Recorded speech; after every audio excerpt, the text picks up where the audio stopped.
Yes, Your Honor. Call Jennifer McCabe to the stand. Bitch. This is the point where I get to ask the questions and you get to answer. All right, so let's ask a question and let's get an answer, okay? Mm-hmm. Okay, whenever you're ready, Mr. Jackson. Jen. Yes. No, I don't know. I'm an honest and truthful person. Yes or no? Yes. No, I don't know. I'm an honest and truthful person. Let's try this again. Jen. Yes. No, I don't know. I'm an honest and truthful person. Once again, Ms. McCabe, that's not what my question was. Did you understand my question? Yes. No, I don't know. I'm an honest and truthful person. You just said a second ago, and I can do this all day long, or we can just make it simple. That's okay, you can continue. Thank you. Did you understand my question? I am absolutely not an honest and truthful person. Oh, wait, no. Oh, excuse me. Repeat the question. Me.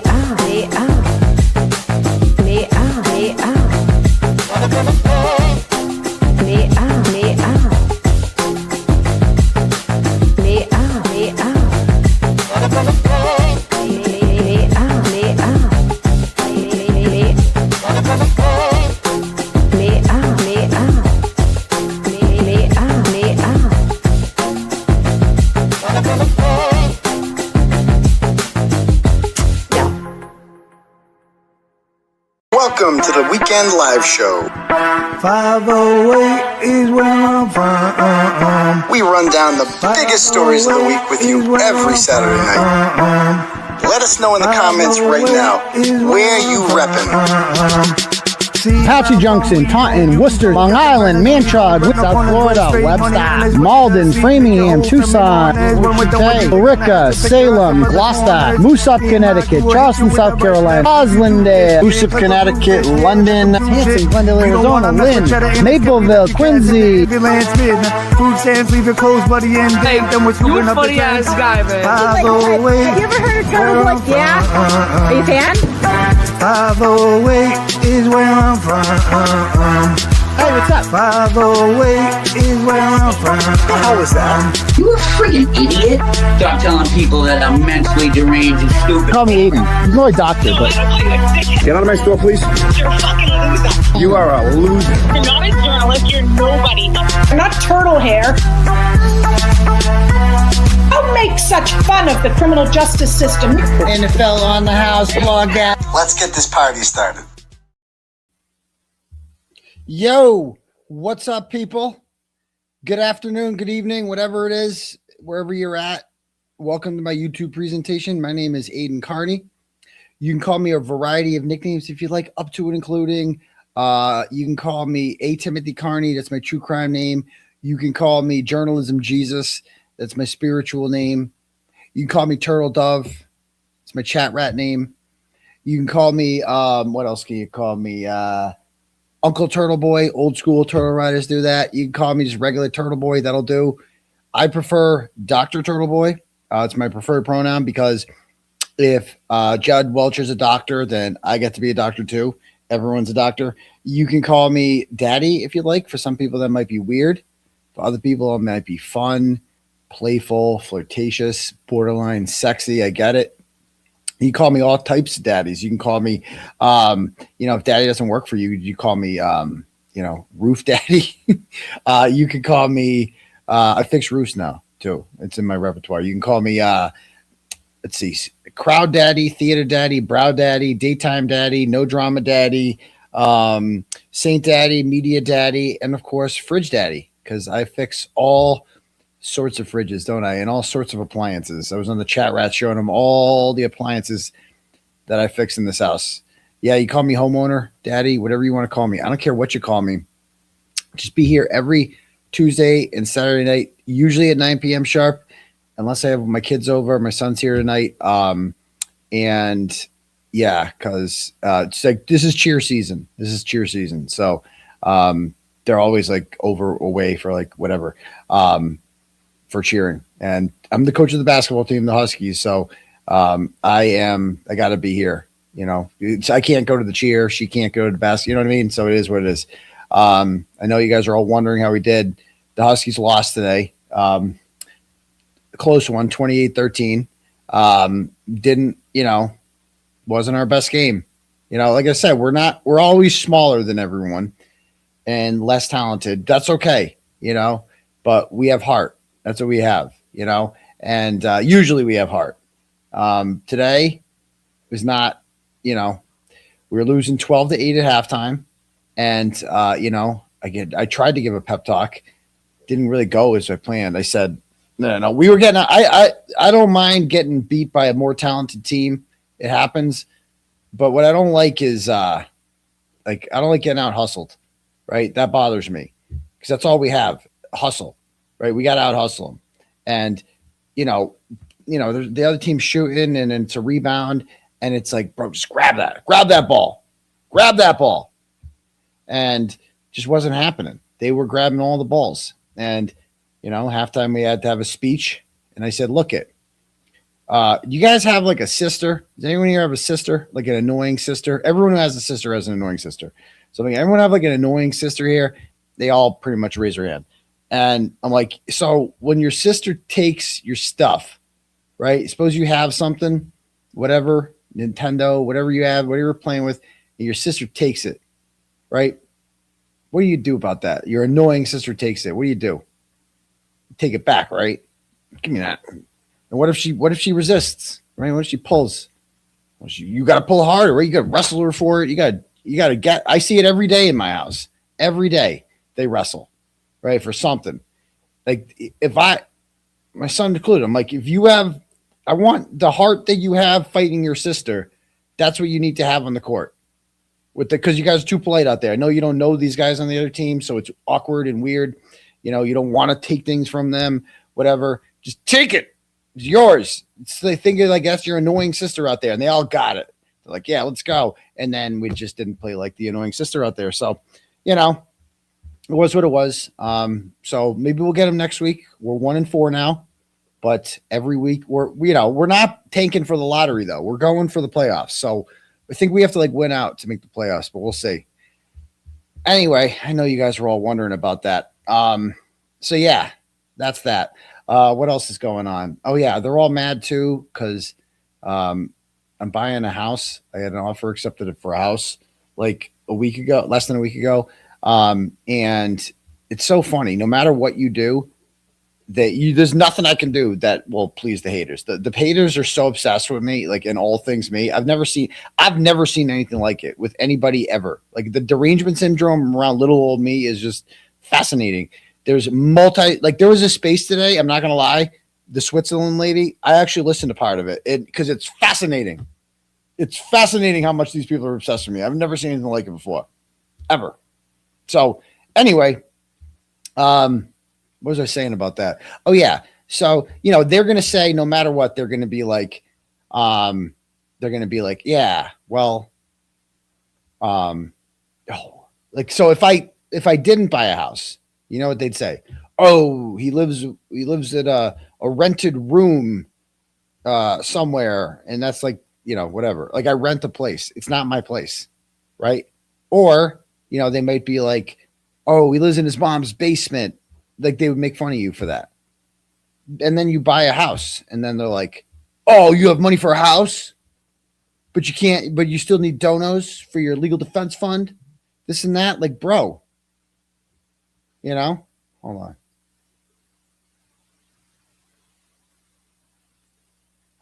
Oh, you wish, James. But anyway, Bat, what was I saying? No stream grape.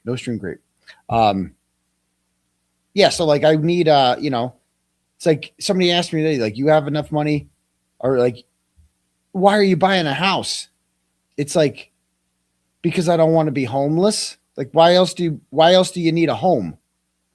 So you're not homeless. Like, because if I was homeless, you'd make fun of me. And where would I do my show? I need like a home to do it in. And like, why do you care also? You know, like we need, because human beings need shelter. Like we need shelter. That's what a home does. It provides you a shelter. You can either rent a shelter or you can buy a shelter. And I choose buy. That's what I like, But anyway, it's just crazy. I've never seen anything like it before, man. I've never seen the obsession with me is like nothing I've ever seen. But anyway, if you guys want to have your messages read out loud to the class tonight, please feel free to click on the link at the top for something called Turtle Chat. When you do that, you can pay whatever you want, say whatever you want, and I will read your message out loud to the class. And look it. So as you guys saw yesterday, and we're going to get into yesterday's hearing, okay? We are going to get into yesterday's hearing. But as you saw, if you listened to it yesterday, right, they are going to make me work for this. Like this ain't going to be one of these things where they're like, well, nothing to see here. Let's go home. They're going to this out. And for as long as they can. Why? To cause me economic harm. You know what I mean? They're going to try to make me pay up the wazoo for legal fees and all sorts of stuff. Like my own fees. You know what I mean? Every time Better Row comes here, you got to pay for the transportation, the hotel, the food, etc. Like you go out to dinner with them, it's kind of expected that you're going to pay, and we're not going to Chili's. They don't eat at Chili's, unfortunately. They go to they like steakhouses, right? We went out to this restaurant in Aidan Louis in Boston the other night and met up with them there Wednesday night. And we're out there. And I think I told you guys this during Sax Call. Like there was like three separate times people came over to me and were like just thanking me and want to ask for a picture. And they're like, and I'm like, see that right there? First of all, we're not in McDonald's here. Like these people are at Abe and Louis, right? They obviously they have enough money to eat at a steakhouse on a Wednesday night. They must be doing something right.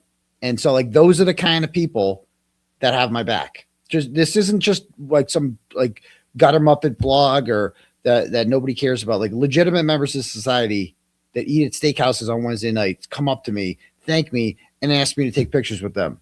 Right? That's a jury of my peers. That's why I'll never ever sweat shit. That's why yesterday, and we'll be getting to this, but the theme of yesterday, there was a lot of negativity online from my own. The haters were loving yesterday. And they're like, oh my God, it's over him. He's going to take a plea. And my supporters were like, man, judge sucks and this and that. And meanwhile, I'm over here like, I don't give a shit. Yesterday was a great day. You know why yesterday was a great day? Because 50-something people came to the courthouse in sub-zero temperatures in the middle of Boston at 9:30 and got there and had my back. That was awesome. And then we went out and there were no haters there. The haters do not exist in real life. I want to say that again. They don't exist. The shit you see on Twitter is not real. And listen to the spaces tonight with the Swiss lady. Listen to their accents. Listen to the people who don't like me. None of them are around here. None of them. None of them are in the jury pool. None of them matter at all. That's it. So nothing matters. A jury will decide my fate. At worst, a jury will decide my fate. That is the most expensive door, of course. The jury door is the most expensive door, as opposed to the recusal door. Oh, thank you for gifting a membership there, Grammy. As opposed to the recusal door or a dismissal door. But I'm not afraid of a trial, bro. Like the facts are overwhelmingly on my side. No matter how much they want to pretend it's not. I don't give a shit if this goes to trial. I used to kind of fear a trial. Not anymore. No, not after the Wilbur. Look behind me. Like, not after I go to steakhouses on a Wednesday night and multiple people come over, ask, take a picture of me. That's the way it is. Because it's not that those people will end up on the jury. It's how those people became fans in the first place. How did that happen? How did all these people, unless I'm some amazing cult leader that like have this amazing skill that I get you, I do brain shit to you and you can't leave, right? But yet people leave all the time. And then they say it's a cult. It's not a cult until they leave, right? Of course, like they're big fans. They even, have sex with you. And then they're like, oh wait, actually I was in a cult. Do you understand how retarded you sound saying that shit, people? That is the worst look ever. Like for people that like intend on like getting mad at me and leaving, like once you call this a cult, you have lost all credibility. You are a fucking joke. That you're crusty. You have gone full crusty. Never go full crusty. It is a horrible fucking look. And you have no idea how retarded you sound when you're doing that. I mean, I love it. I love watching you struggle. I love watching you pretend like you're going to take me down. You're not. No one's ever going to take me down. I hope they know this. Ever. I am so I didn't like all the negativity yesterday from our supporters, right? I mean, I appreciate it. I appreciate the negativity. I appreciate the protective nature that you people have for me, and seeing, the judge and, that you guys are like mad at the judge, and I don't give a shit about the judge. The judge is a neutral. The judge doesn't decide my fate. The judge is a referee. That's a judge's job, right? The judge made Karen Reed's life difficult, but she didn't decide her fate, did she? At all. So I have no expectations with judges. Judges mean nothing to me, right? As long as it's not corrupt, because corrupt's just a real downer, But other than that, I don't care. I have nothing. Again, people are going to be like, oh, he's going to start calling the judge corrupt. No, I'm not. Why would I do that? Why would I do that? He's doing his job. Okay. That's it. I have nothing against the judge at all. Right. The judge is not going to decide my fate. He clearly wants to let a jury decide my fate. Game on. You think I'm afraid of a jury? Look behind me. That's the jury. And again, these people didn't. So as I was saying there, right? Like, why are these people coming up to me at restaurants and asking to take my picture? Are they in the cult too? Did I lure them in? No. I won them over with facts, evidence, my charm, my personality, the way I explain things, the way I fought for justice for John O'Keefe. They all saw it. And they didn't know me before. And presumably there will be 12 people on a jury who don't know me, right? They're going to learn about me in real time on the jury. And I get to take the stand. And I get to explain to them why I did everything that I did. And if I can convince all of you people and all the people behind me that I did what I did because it was the right thing to do, and it was for fighting for justice for Officer John O'Keefe, right? Then I can convince 12 strangers on a jury of that, because the truth is the truth. And I have an amazing ability to communicate. This crowd didn't, I'm telling you, I don't know what they're thinking. You want to get pantsed in front? You want me to pants you in front of a jury? I mean, dismissing this would be the best thing that they could possibly do. It would be. Okay. Or don't dismiss it. Or we can go to trial and I can humiliate you, because that's what will happen at a trial. They will be humiliated. We will relitigate the entire Karen Reed trial, because how can you not? It's relevant. When you talk, intent is a key part of witness intimidation, people. Intent. What did you intend to do with your actions? What was your intent? Let's look up the statute right now, folks, shall we? I'm fired up tonight. Okay.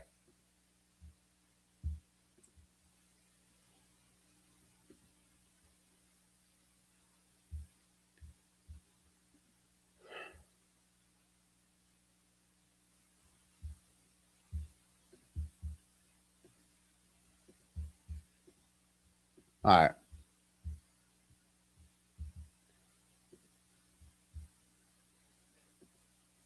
So this is the statute, right? I can't zoom in. I'm sorry, but I'll read it to you.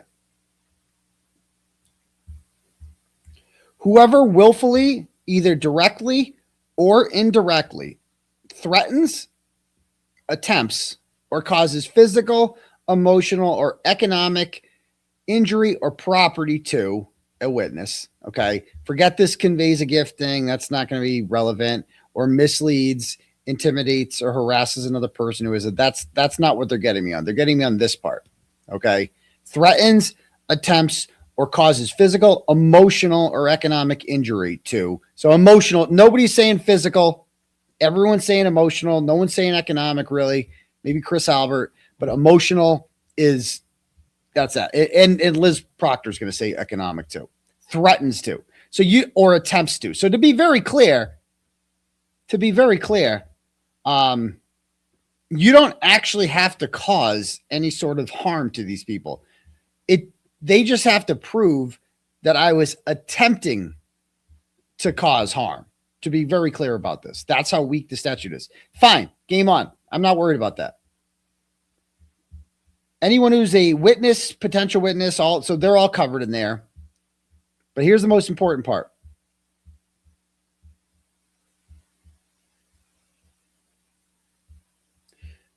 With the intent to, or with reckless disregard for the fact that it may impede, obstruct, delay, or otherwise interfere with a criminal investigation at any stage, a grand jury proceeding, a dangerous and serious motion hearing, a trial, or any other criminal proceeding. Okay?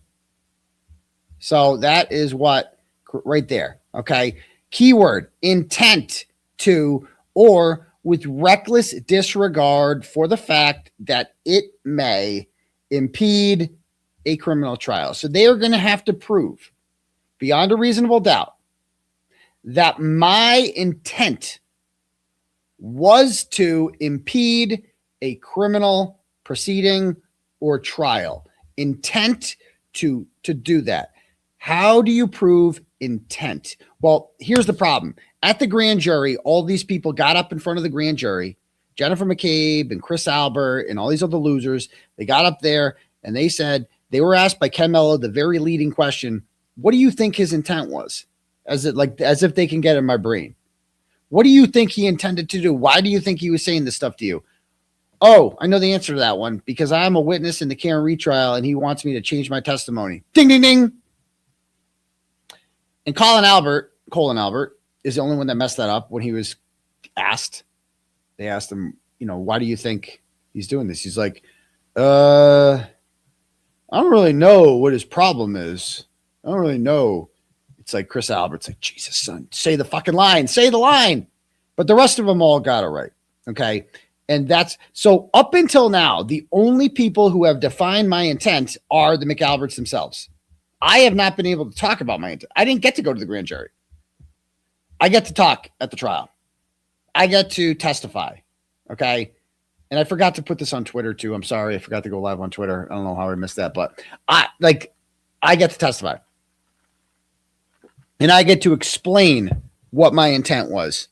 And explain I will. All right.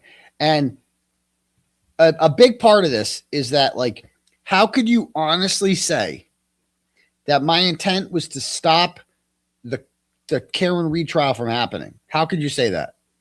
Again, I don't know how much money I made off the trial. I've asked Krusty Panties or people like her to please document, go through both trials, add up all the turtle chats I got from both trials. Both trials. Add them up. I could make $1,500, $2,000 a night, no problem. I went live every week. You're every day of the week. We're talking $7,500 to $10,000 a week, right? That's good money. And all because of the trial. That does not happen without the trial, period. The trial does that. So, why would I want to stop that from happening? Never mind the 100,000 new subscribers and Twitter followers. I mean, a lot of you, make sure you smash that subscribe button for me. Don't forget that. But all these people, a lot of you guys probably came on during the trial. You smashed the subscribe button during the trial, didn't you? Didn't you? And here you are. And that wouldn't have happened if it didn't go to trial. So how could I possibly not want it to go to trial? That makes no sense logically. All right. Why would that my intent be to do that? So check this out. Check out this audio. Let's listen to this bad boy real quick.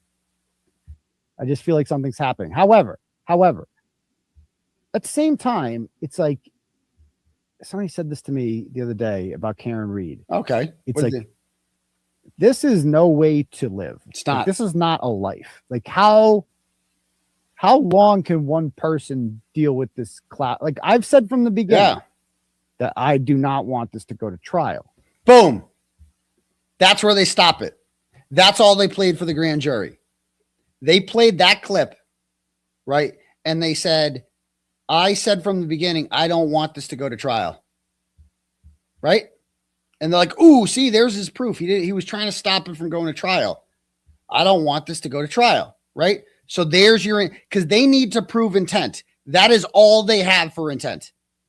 Is this one clip where I say, I don't want this to go to trial. But the problem is, at a trial of my own, they won't be able to just, that's where the crusty panties clip stopped. They renamed, I think they named this video and they played it for the grand jury. It's like, I don't want this to go to trial. It was the name of the video. And the folder was called intent. And we'll get to that in the mega motion to dismiss, which is very strong, according to Judge Belizos. And so this is what he goes on to say. Not that I fear her getting found guilty or anything like that, but just that's a sham. Like it should never go. Like this should be dropped. Oh, if there's any justice in the world, these charges should be dropped. Wait, Turtleboy, but I was so confused. They made it seem like you were confessing there that you wanted to stop the trial from moving forward.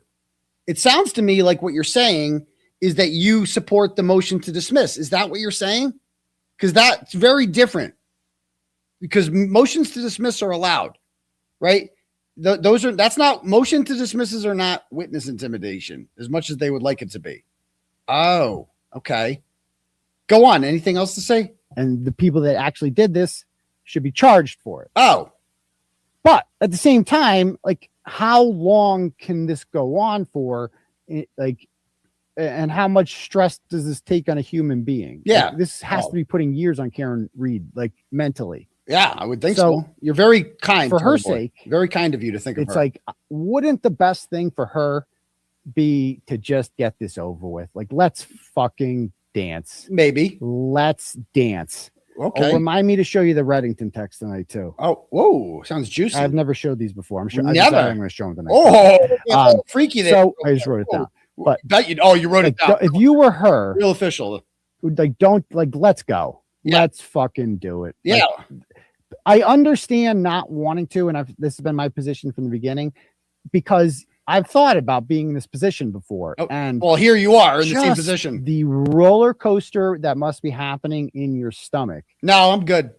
In those few hours where you're sitting there waiting for a jury verdict to come back.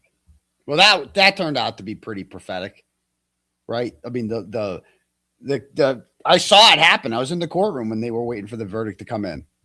Right. So this guy's, I mean, he knew that was going to happen. He knew that was going to happen. He's right about some stuff, wrong about some other stuff. So this guy's basically saying, your Turtleboy is telling you that, like, he doesn't think this should go to trial because he thinks it should be dropped. He thinks there should be a motion to dismiss. He also thinks it's not morally and ethically right to let it go to trial because Karen Reed shouldn't have to be put through this. This is mental health.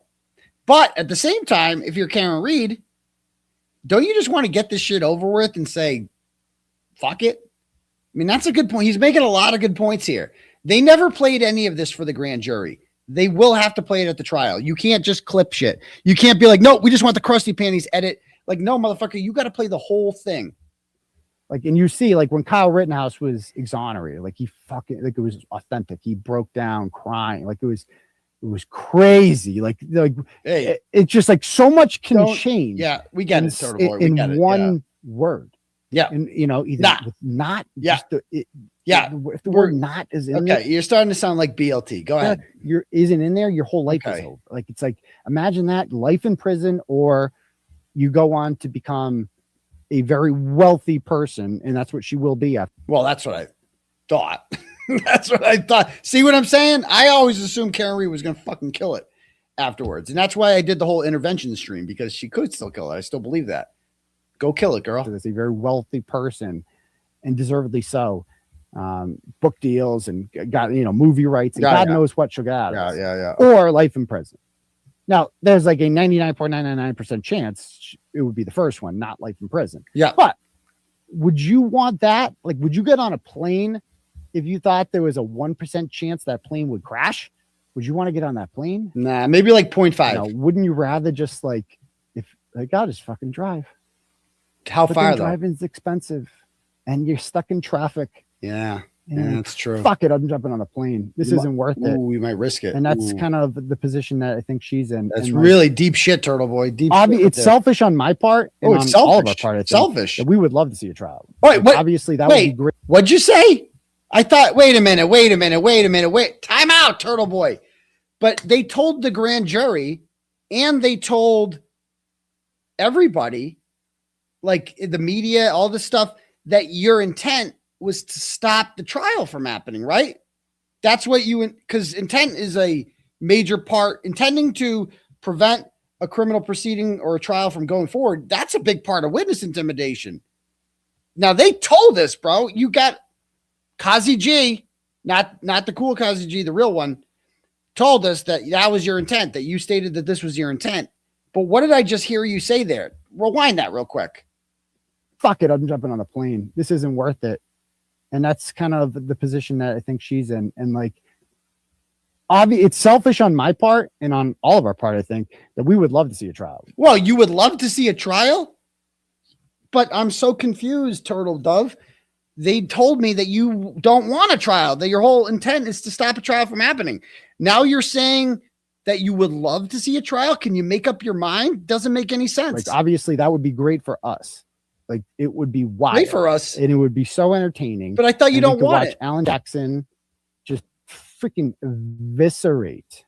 Oh, can you just, like, I got hard thinking about it, man. Whoa, keep it in your pants. About thinking Turtle about what Boy. Alan Jackson and David Yannetti and Les Little will do to Michael Proctor on this. You get hard about that? I mean, I got a little excited. I don't know if hard is the right word. Keep it in your pants there, Turtle Dove. Okay. But this is crazy. So you're because I was told the whole time that you don't want this to go to trial, that your intent was to stop this from trial happening. Now you're telling me, Turtle Dove, that you want this to go to trial so much that the intimidator goes full shaft. That's what you're telling me right now. That's you literally get hard. Like your dick gets hard with the thought of a trial, with the thought of Alan Jackson cross-examining Michael Proctor. And I'm not going to lie. Like, I don't know if I got sexually aroused by that, but it was arousal in different ways. I have to agree with that one there, Turtle Dove. That's just crazy because I was told the whole time he doesn't want this to go to trial, but now he says he's getting hard from it. What guy doesn't want to get hard? We love getting hard. It's fucking the best. It's the tops when we get hard, right? It's like, it's like, okay, well, time to go to work, right? You got to fix this. Got to do something about this, right? Who wouldn't like that? Stand or Jennifer McCabe. Ooh. Oh, keep it in your pants, Turtle Dove. Easy. Don't come in your pants there, pal. Oh, I get turned on thinking about it. Oh, I I'm bet not you gonna do. lie. I bet you do. It's I so bet you exciting. do. It's so exciting. I bet you But do. I think I also think about Karen Reed's father and her mother. Don't get hard and over brother that, please. And what they're going through. And Yeah. like it's not as fun for them. You're so And nice. like, You're so thoughtful, they would Turtle obviously Boy. much rather just see this get dropped. But like, I don't know if that's gonna happen. Like, you know what I mean? So it's like, let's just fucking get in a room and fuck. Jesus, Like, let's just do it. Let's just get this Jesus. over with. Fuck. Let's go. Fuck. Like, And have whoever sex. wins. And we know who's gonna win. You are not going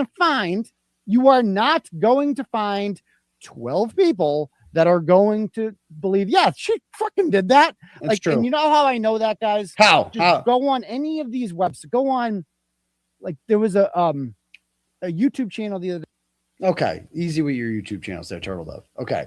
So, I had no idea how sexual this guy was. Everything this guy is about coming in his pants or how hard he is. Jesus Christ, can't we just keep it professional, Turtle Dove? This is why people don't like you. Because you're not, Sue O'Connell would never say something like that. That's not ethical journalism, Turtle Boy. Keep it in your pants, will you? Jesus Christ. Or don't. It's kind of more fun when you take it out, isn't it? That people like that more. But that's what people like about me. I'm take it out of your pants journalism. That's what I am right now. Don't keep it in your pants journalism. That's what I do around here. So good luck. Go ahead. Try to prove what my intent is and play that clip. Or just put me on the stand and I'll explain my intent for each and every one of these witnesses, right? Because I agree, because a lot of them are going to say, well, the witnesses don't actually have to be scared. I agree. We all agree they're not scared, right? We all agree that none of them were intimidated out of testifying. But you don't have to successfully intimidate anyone. It just has to be your intent to. And clearly my intent was not to intimidate anyone or try to, stop a trial from happening. My intent was to, we can talk all about my intent and I will explain it during the show. All right. So that's that. Let me read some turtle chats again. So again, we are going to need cash money with this because they're going to drag this shit out as you guys saw. Right. So that's why I'm not worried about it, because this is going to be Karen Reed all over again. We are going to relitigate the entire Karen Reed trial, and Karen Reed was successful because she raised $1.1 million in a legal defense fund. Without that, she was fucked. Let's keep it a buck. How is she going to, what was she going to do? How much debt was she going to accrue, paying for all these witnesses to come in and housing them? And Auntie Bev made everything difficult for her, and voir dires and blah, blah, blah, blah, blah, blah, blah. Everything with her was difficult. And Karen Reed had to pay for all that. And we had her back. Why? Because they made it difficult. The more Auntie Bev did her bullshit with Karen Reed, the more we wanted to donate, didn't we? That's what did it. Like, they did this. Their corruption made us want to be like, oh yeah? Well, what can I do? I can give money, right? That's how I can fight this corruption. I can pay. I can donate money to this stranger who I don't know, sitting in the defendant chair, who's fighting this battle all by themselves. And I have their back because I'm against corruption. That's the only thing I could do. And guess what? Cosgrove and Morrissey and all you scumbags out there, they're going to do the same thing with me. That my people will have my back. The more you make this difficult for me, the more you drag this out, the more you talk about trial and all this, the more people are gonna want to donate, period. Especially when November comes around and we get a new district attorney and there's gonna be a new buzz and people are gonna be like, fuck this shit. Fuck this. Fuck it. How much money can I give Turtleboy this week? That's what it's gonna turn into. You understand that? And people are happy to. You saw how good Bettero was in court yesterday. You're like, we want that fucking guy. We got him. I might even add some fucking attorneys to my team once we get closer to trial. I don't know. I'm not saying that. There is no shortage of talented attorneys out there who want in on this. Trust me. Trust me. So I can't wait. Bring it. Bring it. All right, let me read some turtle chats, shall we? All right, first up, we have Naomi sends $65. It's a random number. Thank you, Naomi. And says, what do we got here? Don't read on show. Okay, thank you. I'll read that later. Thank you, Naomi. And I know we messaged privately. Thank you.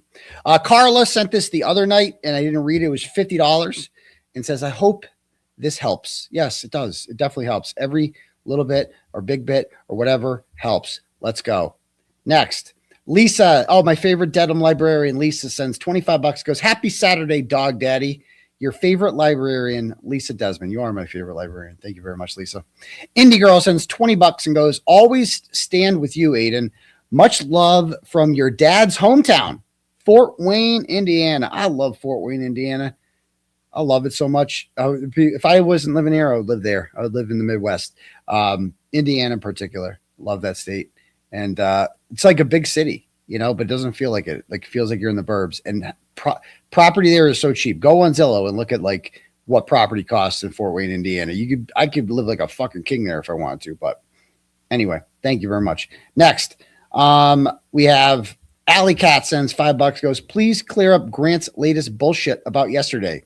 For 24 hours, he's been saying that Cosgrove was crying and hyperventilating in court. And on Ray's show today, he also said Bettero, Cosgrove, and the judge were just acting out a prearranged stage performance to keep up the appearances related to the international CIA spy operation he exposed Please tell me you don't endorse this shit. Why would I endorse that? That's insane. Why would I endorse that? Why? Why would you even spend $5 to ask that question? Like, why? Really? You spend $5, Alley Cat, to ask me that? Don't be retarded. I don't even know what that means. So thank you. Kendall, Jim the clerk's cousin McDermott, sends $10, goes, technology crash out today, daddy. Will never be as funny as post-run cramp daddy. Oh, that was a good one. Keep up the fight. Fuck Morrissey and his minions. Love you, Turtleboy. Well, thank you so much, Kendall. I appreciate that. Hold on. I got to get the turtle chat back.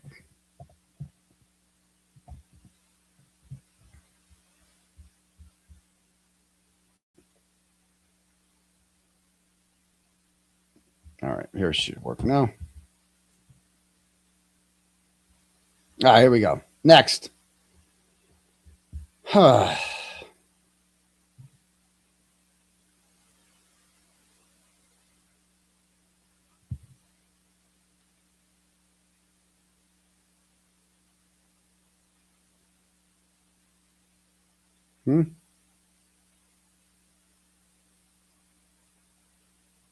I don't even know who this is. Someone just texted me and said, do not, just a piece of advice, do not talk about intent on your live.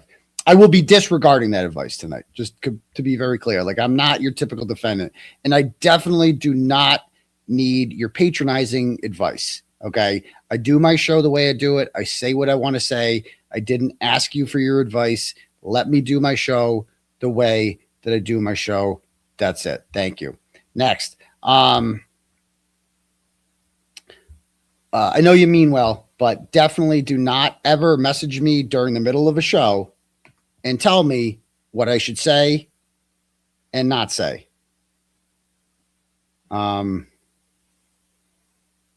I don't know. I need a last name. I didn't put you in my phone. Sorry. All right, next. I don't know why it didn't come up, but anyway, where are we at here? John sends $25, goes, this is your not often enough reminder that you were instrumental in keeping an innocent woman out of jail. Keep your chin up. Well, thank you very much. I appreciate that. And I'm glad the majority of people seem to understand that. Thank you. Even though some pretend like it's not true, but that's okay. $10 from Turtle Tay Janelle and says, hey, Daddy, have you watched since Giannetti days? Love you so much. I've watched you since the Giannetti days. Love you so much. FYI, LTL is streaming a bootleg Turtleboy right now at a protest in LA, bullhorn and everything. So cringe. You know, I mean, LTL, I mean, this is not, I talked about this last night, and it's not drama to do media criticism. He's allegedly a member of the media now. He's got a media pass, whatever. He's really bad at it. And that's not drama to say that. He's just really, really bad at it. His ratings suck. Nobody listens to him. A normal person would like evaluate, like, why is this and whatever. But people like him are narcissistic. Oh, he's so narcissistic. If I'm doing something wrong, I'll try to fix it. Right. And if you're like going to come on, like, if you, I mean, what makes these people so fake and so inauthentic, right, is the fact that they covered all my trial. I mean, all my cases, like every hearing I did, they remember I come out of the court, he gives me a whole thing. Here's your YouTube thing. You know, he was all over it. Right. I made the YouTube thing in arts and crafts. Here you go. You know, here you go, Turtle Dove. And so like these people were all like, yeah, you know, like they covered all my hearings. This is wrong. What's happening to him? And then what happened? Then they got mad at me. Right now, a principled person in that situation would say, I don't care. Like, I don't have to like the dude. He said some mean things about me, but he's still fucking wrongfully being persecuted. Right. And they don't. They just quit. They're like, nope, we're just going to pretend like he doesn't exist anymore. And that's fine because your ratings are going to suck if that's the case. Hold on one sec. I got to mute myself.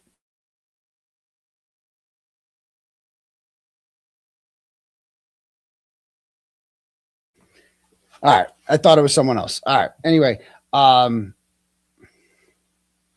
Oh, right. Sorry. Okay. I didn't realize I didn't plug you in. You should. Okay. And I know you're not trying to patronize me or tell me, but I don't like that. I do my show the way I want to do it. But anyway, yeah. So anyway, back to LTL. It's like, and Crawford and all them, like, so they never really, they're just, by pretending that I don't exist and like not covering the hearings, which I don't give a fuck if they do anyway. It just kind of proves the point that like, you guys didn't really believe in any of this shit at all. You did not believe in any of this stuff. You were just doing it because it was the cool thing to do. And you liked me at the time. And now you don't like me. And all of a sudden, boom, it's not relevant anymore. And thank you for the reminder. Okay. We are doing Super Bowl squares for the Turtleboy Legal Defense Funds. Okay. And they can be, I will share it later on, but we've already sold out one $25 Super Bowl square sheet. And we'll just keep making more. We're doing $100 sheet too. Okay. If you guys don't know what squares are, for $100, you get one square on a grid of 100 squares, right? And you will be randomly assigned two numbers, a Seahawks number and a Patriots number. And that is the last digit of the score, right? So if you get Seahawks 8 or Seahawks, Seahawks 4, Patriots 8, right? And the score is Seahawks 24, Patriots 28, like it was the first time we beat their asses, then you win. Okay. So we've sold, I think, like $2,500 squares already. We already sold out a sheet full of 25s. We'll be having more soon, but we can sell out the $100 one, and 50% goes to the legal defense fund. It's like a 50-50 thing. So, and so there's no reason we can't sell out the whole $100 square. 100 times 100 is 10,000. You get like, that's $5,000 in the pool, $5,000 in the legal defense fund. Okay. So like, let's go. You guys want, it's fun. It's like a fun way to support what we're doing here. Let's do it. Let's do it. All right. So thank you for that. And I'll be sharing that one later. Next.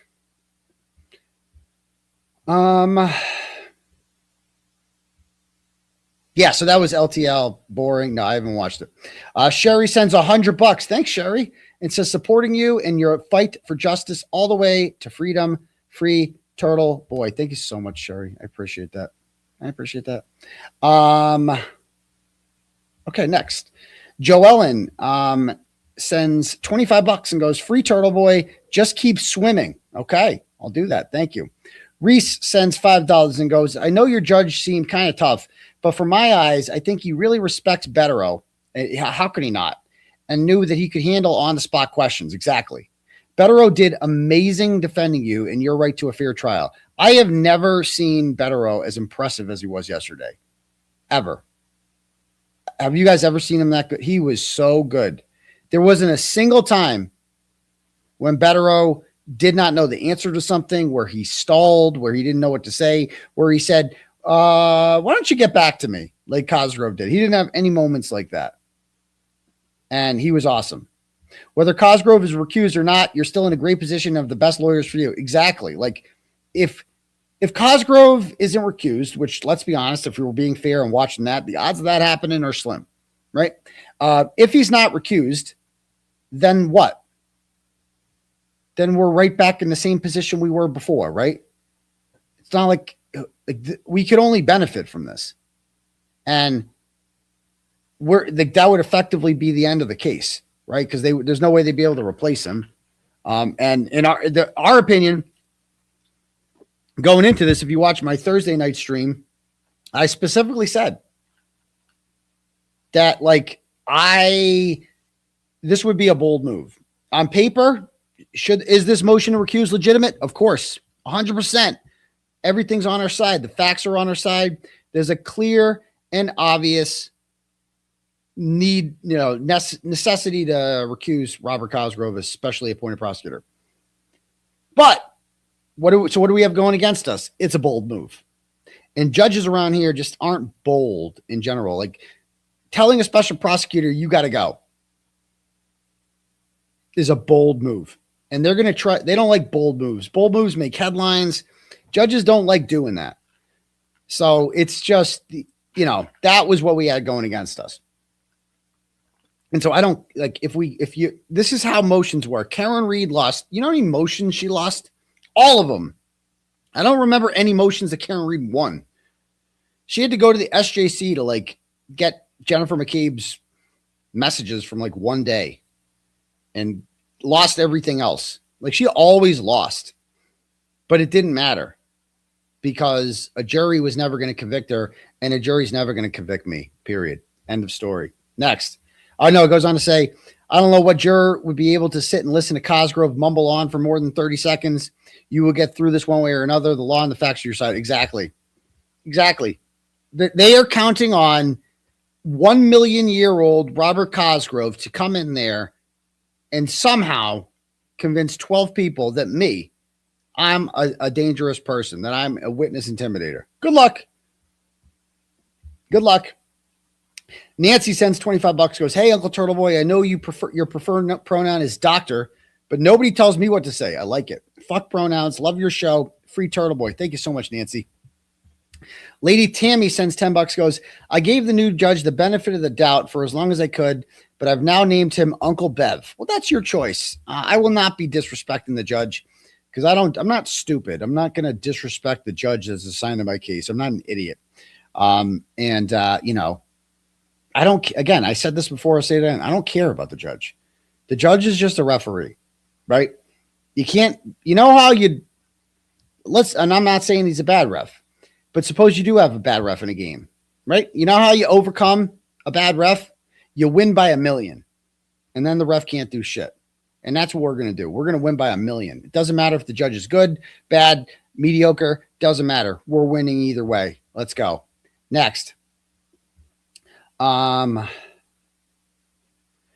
sends $8 and goes, all the people talking shit about Turtleboy not paying over $500,000 in legal fees. Well, you obviously have no idea how money works or you're fucking imbeciles. I went through an estate probate court that cost me $200,000 in legal fees, and that won't even compare to what you're going through. So the people that are this defamatory lie, and remember, I don't fuck around with defamation. If you defame me, I will sue you. I've done it before. And one person has put out a spreadsheet, you might have seen it online, of what they allege are my legal expenses, right? Because they know this because they were in a close relationship with me and they claim to know everything about everything that I've done. But they don't. They claim that I spent like $300,000 in legal fees on there, and they added it all up. And it was like 25 G's for Mark Betterow. It's like, excuse me? How insulting can you be to one man? 25 G? Are you fucking kidding me? Get out of here. I have paid well over. So that right there. And I've told that person, I've given them the chance to correct that lie. If you don't think I will sue over that, you don't know me. You don't know me. Because that lie directly impacts my ability to raise money for my legal defense. And so that person has been put on notice when they asked me to call them 2 weeks ago, and I did. I told them that you're lying about that. That is untrue. Please correct the record. They didn't dispute it. Nothing. I've yet to see that corrected. So I'm going to need that corrected. And if not, we'll see what happens. But that is completely untrue. I have spent well over $500,000 on it. And guess what? Have I shown the receipts? No. I don't show receipts to Twitter. I show receipts to judges. That's what I do. Okay? And you'll see. We'll see. You want to find out if I'm legitimate or not? We can do it. Same with that $5,200 for Karen Reed. You want to see if I've paid that? You want to see? Yeah, we'll show a judge. How about that? Because that's another one that needs to be corrected. Because when I spoke to this person, I explained it, and they were like, "Oh, you did? Yeah, I did. Did you do any fact checking with that statement? Did you see my bank account?" Did you see how much did you? And I told him, I'm like, go ask Karen Reed. I mean, Karen Reed's you claim Karen Reed's a good friend of yours, right? You talk to her all the time, right? I mean, that's what you're pretending online that you do, but you really don't. And you don't at all. And I know, and she knows how I know that too. Yeah. Yeah. Some people do talk to Karen Reed. Some people do. And so you are free to go and ask Karen Reed whether or not she received $5,200 from me. Do it. Go ask her. And of course, the response I got was, I don't want to bother her with that. Oh, really? Don't want to bother her with that. Okay. Sounds like somebody doesn't want to hear the fucking answer that they know they're going to get, do they? Well, we can find out in court. So again, all that really has to be said was, and I would accept this, some sort of statement that says, I assumed, based on my conversations with Aidan when we were together, that he never paid Karen Reed the $5,200 from the 2024 Halloween fundraiser. I assumed that based on my relationship with him and conversations that we had. I assumed that. However, I will admit that I have no proof of that and no evidence. I would accept that. That I would accept. That there would be no need for any lawsuits or anything if that statement was made. Or we do it the other way. We do it the other way. And we bring receipts in court and we do it that way. I mean, it's that we can do it either way. Again, the easiest way is just call your good friend Karen Reed, because you talk to her all the time, right? You guys are real close. Go talk to Karen Reed and ask her. I mean, that's what I said. Go ask her. Just ask her, did Turtleboy ever give you that $5,200? I mean, she's a good friend, right? I mean, right? You guys talk all the time. Just ask her. That's your girl, right? Just go ask her that. Or maybe you don't want to ask her because you know what the answer is, don't you? Do it. Do it. Do it. Who's the confident one right now? Who's the fucking confident one? And who's the one that's not so fucking confident? Let's go. Next. Caitlin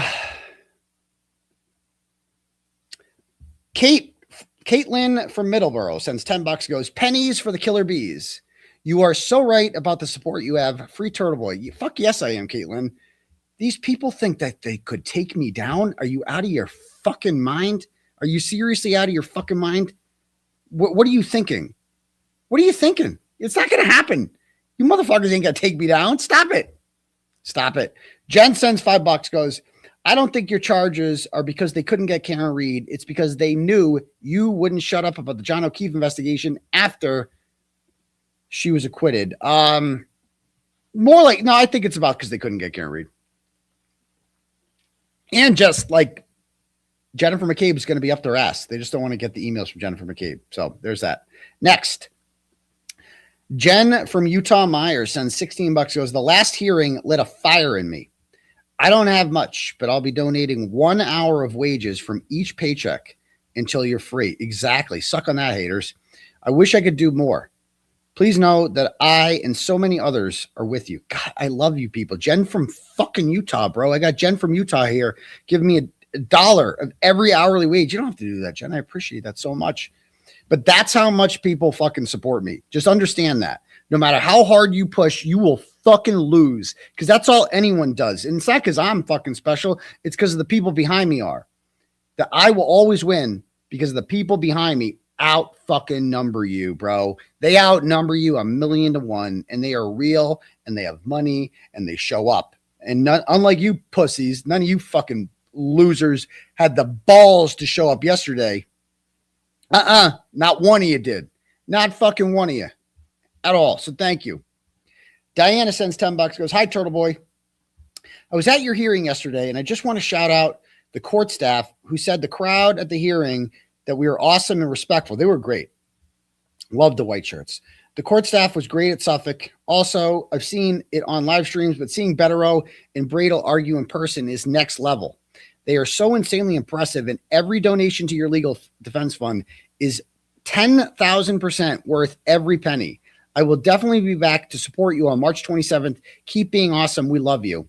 When I heard that the next hearing was going to be March 27th for the motion to dismiss, I thought that's a good date because March 27th is the 2-year anniversary of the no bill for me and Karen Reed's bullshit, conspiracy to commit witness intimidation, fucking grand jury. So that's the 2-year anniversary of that. Let's bring it. That's a good day, March 27th. Let's go. Maria sends $20 and goes, the judge said he wants to get your case to a jury ASAP. Your attorneys responded February. The judge replied March. Excuse me, Your Honor. February comes before March. That was for the motion to dismiss. Yeah. He did do that at the end. He was like, can we move the trial date up? That was the one thing that was like, excuse me? What's up with that? I've never heard such a thing. Why is there suddenly this push to get this high? I've never heard of such a thing. Well, there's an election in November. Could that have something to do with it? Maybe they don't like, now they know Morrissey will not be there anymore. Interesting. I don't know. But my lawyers are like have a shit ton of other cases and stuff. And, Tim Bradel's always busy doing something. So I guess they can't. VP sends $5, goes, sup, Turtle. This is a tribute to Nurse Kim, who seems to be going through a tough time right now. If you happen to hear this, Kim, you're a fucking rock star, and we all love you. I did catch her YouTube presentation today. I feel so bad for her. I love her. She's great. And yeah, she is. Because I can talk about this because she openly talked about it on her thing. And, it happens. As one divorcee, I can say it's like Melanie Little says, you know why divorces are expensive? Because they're worth it. And I don't know I don't know her that well. I don't know her situation. I wouldn't want to ask or pry or anything like that. None of my business, right? But I do know I am a human and I'm empathetic, and I know how hard divorce can be, right? It's tough because whoever imagines themselves getting divorced, right? I talked about my divorce a lot on Melanie Little's stream when I went on there and did that interview. And I said, like, the hardest part about me getting divorced and just because I should have got divorced years ago. We both agree on that. Why didn't I do it? Because I was scared to. That was it. I didn't want, what are you scared of? A number of things. Financial instability, access to my children, the effect it will have on my children. What else? And the stigma is a big one. The stigma of being divorced, right? Because nobody on their wedding day ever thinks, or before their wedding day, it's like, hey, I'm going to get divorced one day. Nobody thinks of that. And then all your friends get divorced. I mean, all your friends get married and you're married. And like, this is the way it was with me. I was the first divorce, the summer of 2013, I had 10 weddings that summer. I was 31. Everyone got married that summer, including me. I'm the only one divorced from that. And I look at that and it's like, well, I guess all of their marriages were successful and mine was a failure, right? A lot of people, oh, that's a good one, April. Well, that's good. You get comfortable being uncomfortable. She's fucking wise, dude. I always told stupid April that. I'm like, yes, you're very attractive, but you're also fucking wise. And it's like, you get comfortable being uncomfortable.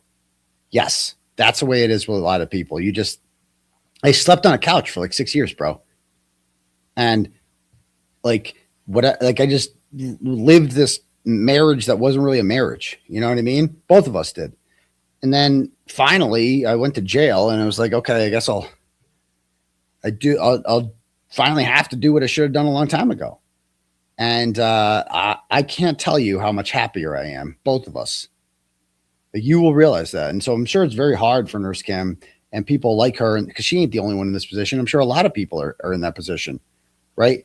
And you will feel so much better, like a year from now, 2 years from now, whatever, right? Especially when you transition to like your new life, whatever that is, and you get used to it, you'll feel so much better. hopefully, it's a lot easier if you and your ex get along, obviously. But it's so fucking normal. It's not even funny. So normal. It's not even funny. But yeah. I feel like the hardest divorce on kids is when like your elderly parents get divorced. I feel like that's the hardest divorce because you're just like, but you're so old. And like, why don't, and I'm 35 or I'm 30 or whatever. And like, why are you getting divorced now? Like what are you going to start dating again? Like, what are you doing? Why don't you guys just die together? Like you made it this far. That's to me, that's the hardest divorce is when the elderly parents get divorced and you're like, bro, you guys, can't you just have separate rooms? You know what I mean? Like, can't you just have separate rooms there? So I don't know. It's not, it seems like a big deal before you do it, but then you do it and she'll feel so much better. Trust me. I watched her thing tonight. It was hard to watch. She was crying, it was like an emotional, I'm sure it felt very therapeutic for her to talk about. So, I got nothing but love for Nurse Kim. So I'm rooting for her and everything will be okay. That's all I got to say about that. Okay. Next. What do we have here? Man, the numbers keep going up and down. We were just like at 6,200 or something. Now it's 4,800. Like, what is happening right now with the numbers? It's like all over the place. Anyway, back to this.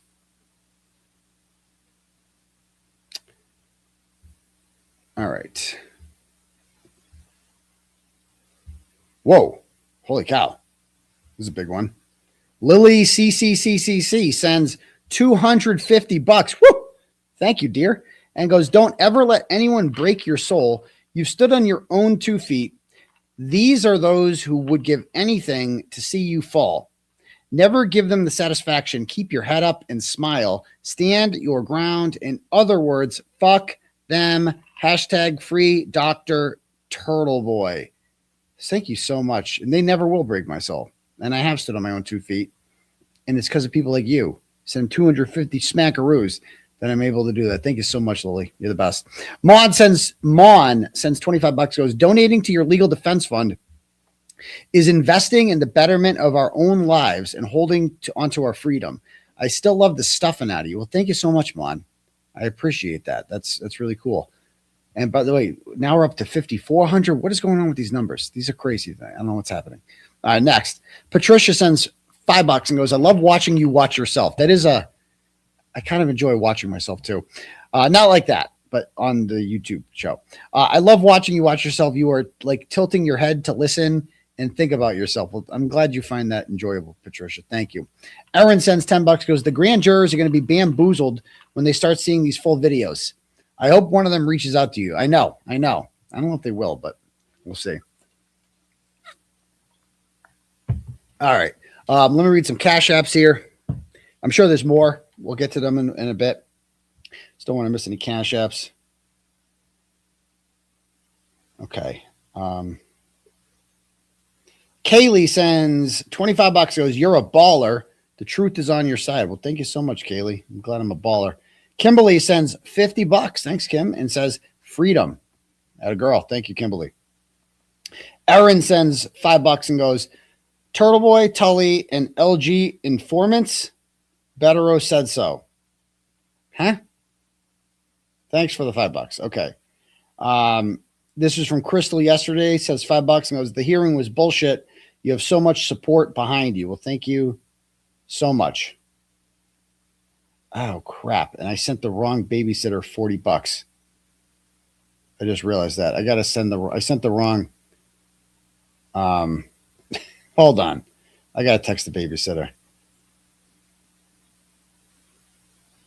Hold on. I just realized I'm on my Cash App. There's these sisters that do the babysitting. Hold on.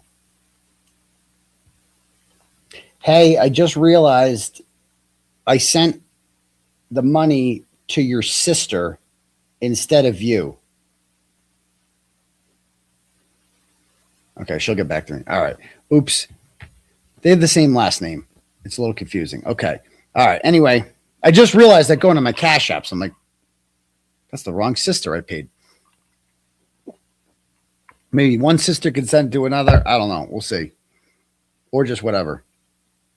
I got fucked for a hotel room the other night too. Big mistake. Don't ever use Expedia.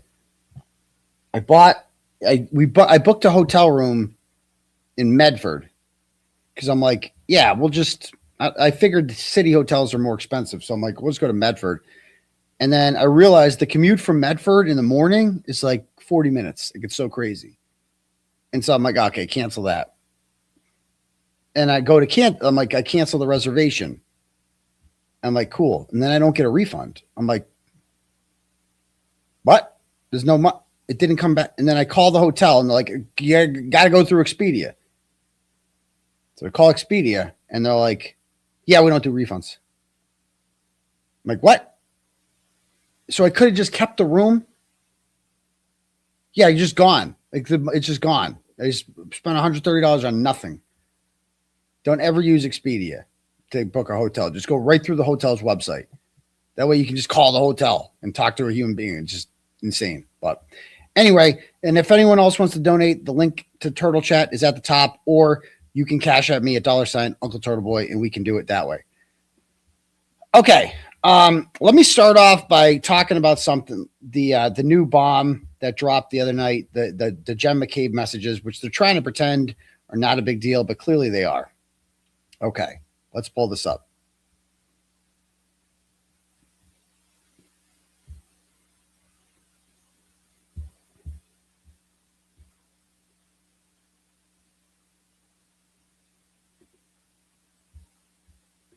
All right. So I don't know if you guys can see this, but Lindsey Gaetani shared the other day on the Twitter machine a text conversation with the McAlberts. Okay. Is this too small to read? Can you guys see this? Whatever. All right. So it says here, so there are 4 people on this chat. Jennifer McCabe, Lindsey Gaetani, Lisa Crisilio, who is the long-term girlfriend of Tim Albert, the youngest of the Albert men, and Julie Crisilio, who is the sister of Lisa Crisilio. And this text chain is on what day? This text chain is on March 6th of 2024. I've been out of jail at that point for about 10 days, 12 days, whatever. And this is what happens here. So on that, so here, I talked about this on my stream the other night. Okay. Crazy. This is a weird story. On February 26th, right after I had the charges of assault and battery were dropped in Dedham District Court that morning, me and my private investigator, Mark Chiappetta, went to the Medfield Police Department to file a complaint about Lindsey Gaetani recording me fixing a fridge in her bedroom, okay, that I didn't know about. There was a video of it. There was a Ring video. And, you know, she had told me about it after the fact. And so that's wiretapping, you know, technically speaking. And remember, I was also being charged with wiretapping at the time against her. So I'm like, well, why am I the only one being charged? That's not right. So I go to the police to report that, hey, look at, you know, here's the deal. There's a sex tape. It was caught on Ring video. I didn't know the camera was there, etc. And so the police are like, well, we need evidence. We need the sex tape, don't we? And I'm like, okay. And I got to sit there and I got to show these grown men at the Medfield Police Department a 60-second Ring camera video sex tape, right? And I play it for them. And they took the phone out and they taped a video of my video. It was weird. And then they informed me later on, actually, we need the original video. Okay. I mean, it was a good video. So like, whatever. And I'm like, okay, well, I try to email it to him, the actual video, and it gets rejected because it's porn, right? You can't send porn to a government email, as it turns out. So they're like, well, you got to put it on a flash drive and then bring it down here. Okay. So we make plans to do that. And this is me talking to my private investigator, Mark Chiappetta, on March 4th. I'm telling him I'm going to be at the Medfield Police Wednesday at 9:30, and then I'm going to the Dedham Police to file a false police report against Lindsey. I was not filing a false police report. I was filing a police report about her filing what I believed was a false police report. So I was doing 2 for 1 that day. That was involving the February 26th incident when I was charged with violating a restraining order, and I believe that was a false police report, so I went to report that. Of course, no one ever gets charged with that, so nothing came of it. So 2 stops I'm going to make on March 6th. Dedham, or Medfield Police first, then the Dedham Police. Got to deliver a sex tape, and then I got to go to Dedham. All right? And it says here, okay, I can reconnect with you for sure. Remember, tomorrow's Zoom at noon. Okay, yeah, I'll be there at noon. I have to deliver a sex tape to Medfield Police. I never thought I'd say that. Okay. And then on March 6th, he goes, I'm at 8:18 heading to Medfield now. I said I'll be there at 9:30. I did not get there at 9:30. I got there closer to 10. Okay. And whatever. Okay. And then this is proof that on March 6th at 10:40, this is a text with my ex-girlfriend. And at 10:46, she writes, I'm so proud of you for putting it behind you and taking the high road. You've grown so much in just a few weeks. And I said, on my way. Leaving Dedham. So that's at 11:09. I'm leaving Dedham. So that's the timeline. Okay. This is important because we're going to compare it to them and what's in Gaetani's thing here. All right. So this is her group chat with these 4 women. All right. Julie Crisilio at 812 says, are we planning on doing Operation Stakeout if he does his live from his car? So they're planning Operation Stakeout. Now, how do they know I'm going to be in Medfield that day? According to Lindsey Gaetani, this is not in writing, and so they'll deny this, I'm sure. According to Lindsey Gaetani, the Brian Tully tipped Jennifer McCabe off that I would be in Medfield that day. How would he know this? Because they contacted him and told him that I was that I had made a report 10 days prior and I was coming back. So Jennifer McCabe is tipped off to this. And of course, what do these normal moms do? They organize Operation Stakeout. Jen McCabe says, yeah, we should listen to his live show and make a plan. So they are going to determine where I am based on the show. So they're going to see when I leave my house, and then they will go to the Medfield Police based on that time because they know it's about an hour away. Yeah, we can get a feel for it and see what we think. Okay. If not, we can always get mimosas and breakfast somewhere. Sorry, guys. Woke up late this morning. Let me text you, blah, blah, blah, blah, blah. Okay. Then, no, wait, hold on. Play some more of this. Okay.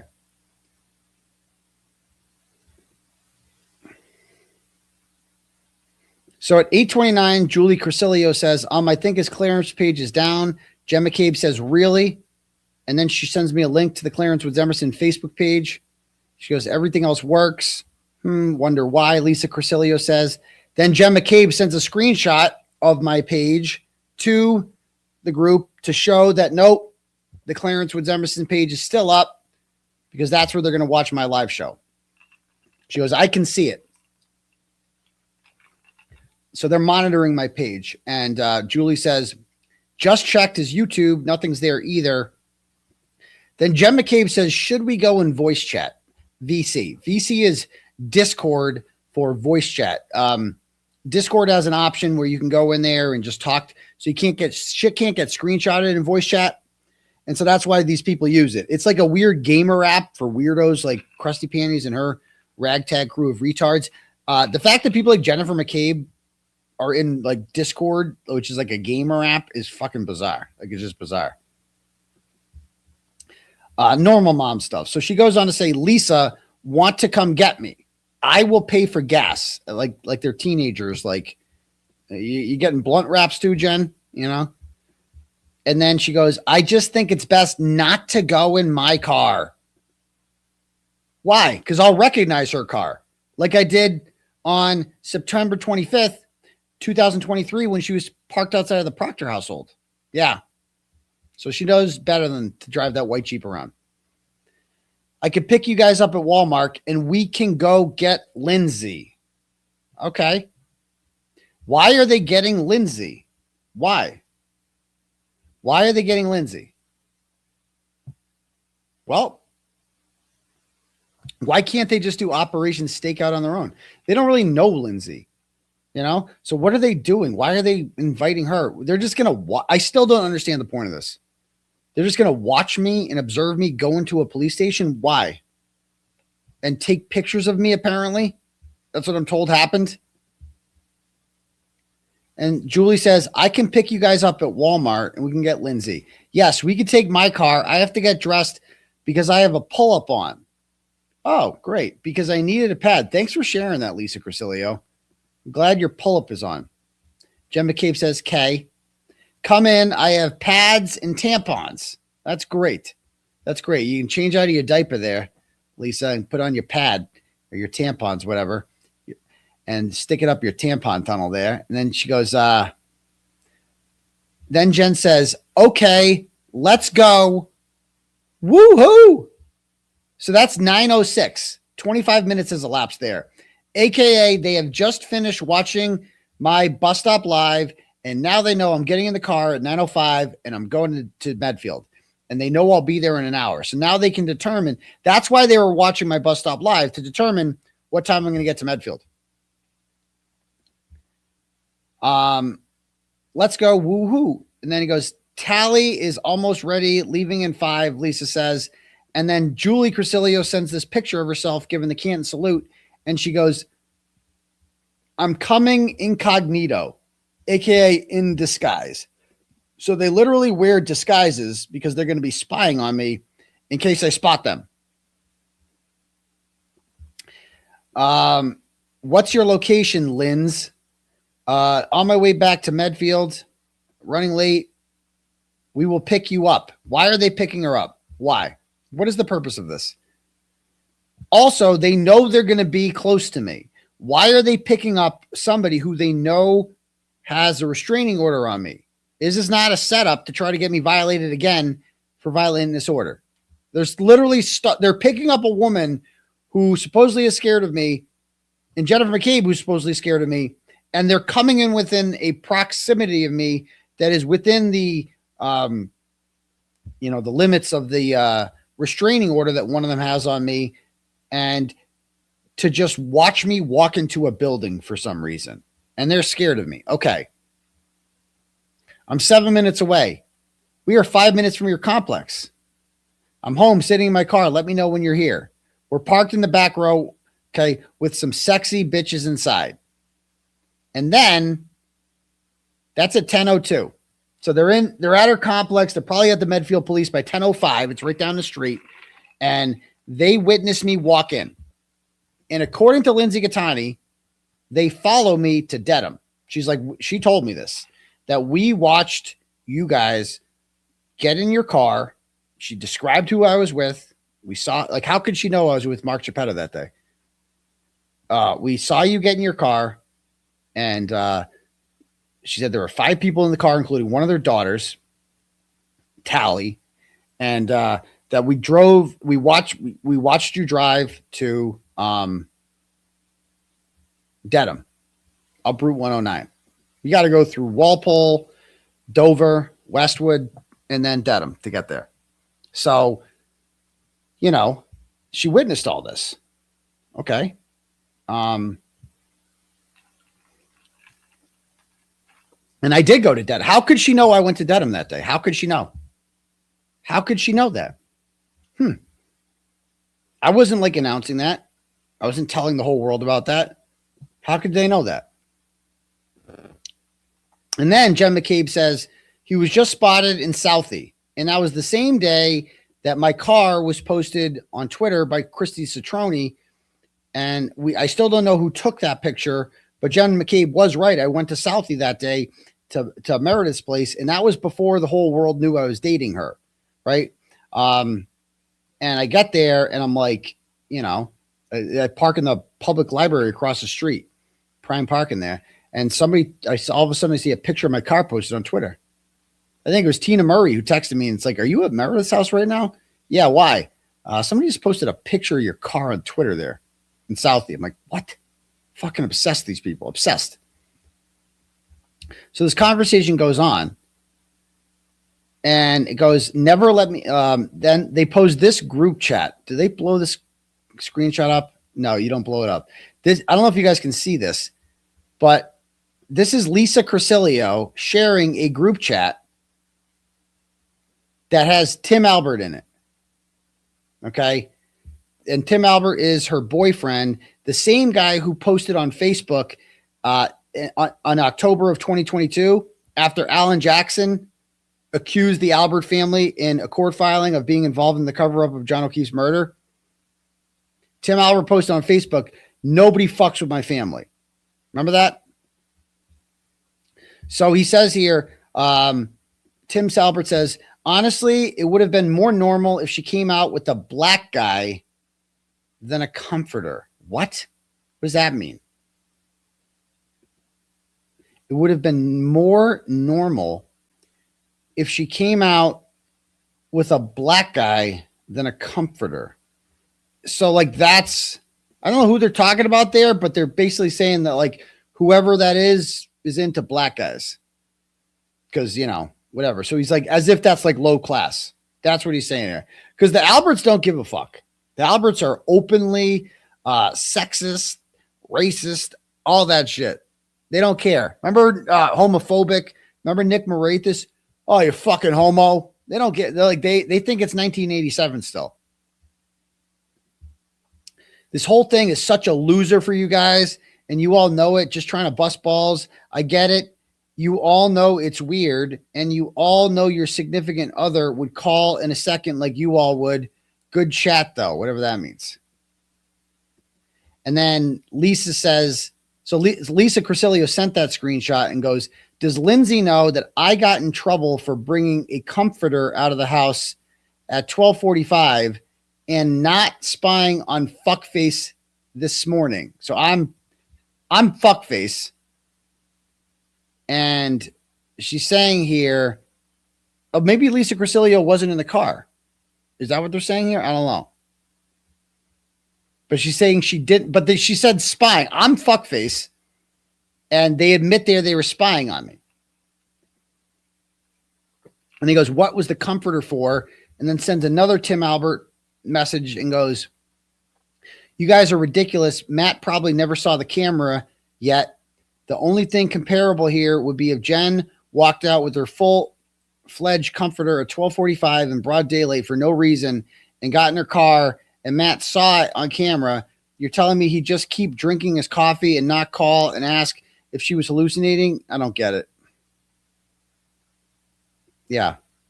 Okay. And then the next day, any news on the events of yesterday? Jen says, I haven't heard anything. Where would you hear something from, Jen? Brian Tully? Interesting. So what does this prove? Well, it proves Jennifer McCabe's not scared of me, for one.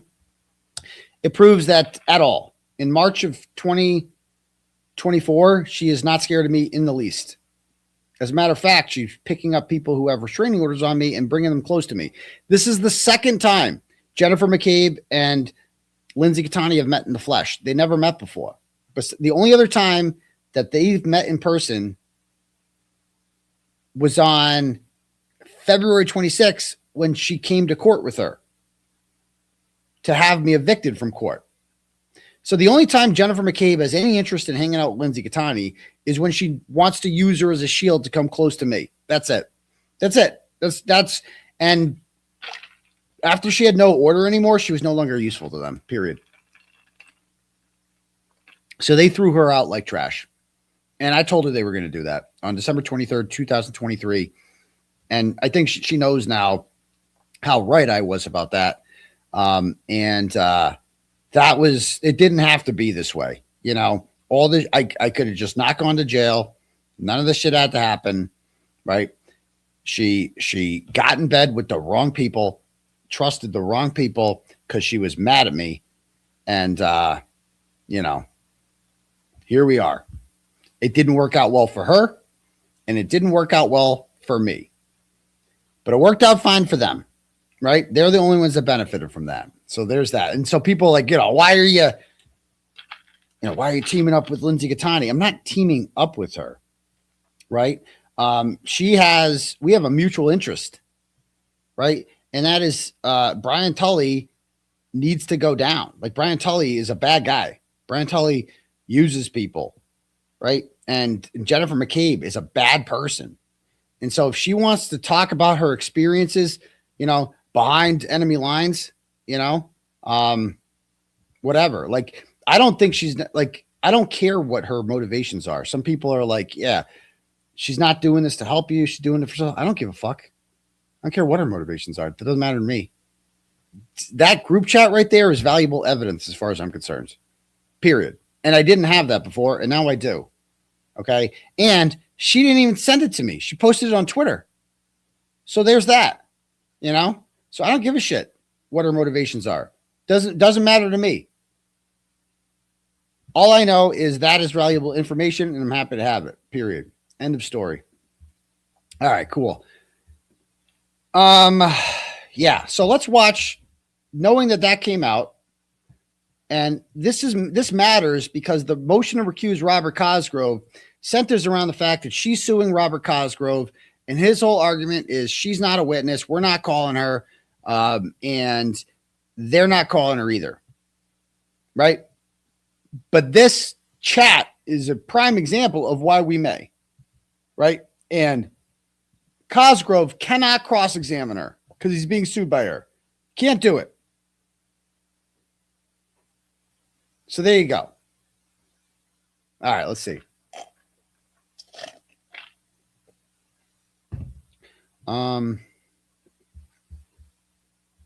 Let's pull up the hearing. Actually, give me 1 second. Hold on. Be right back. Don't go anywhere. I'll throw in something else.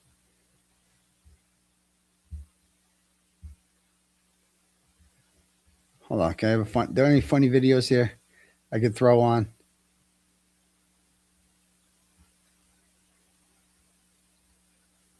What's this one? Oh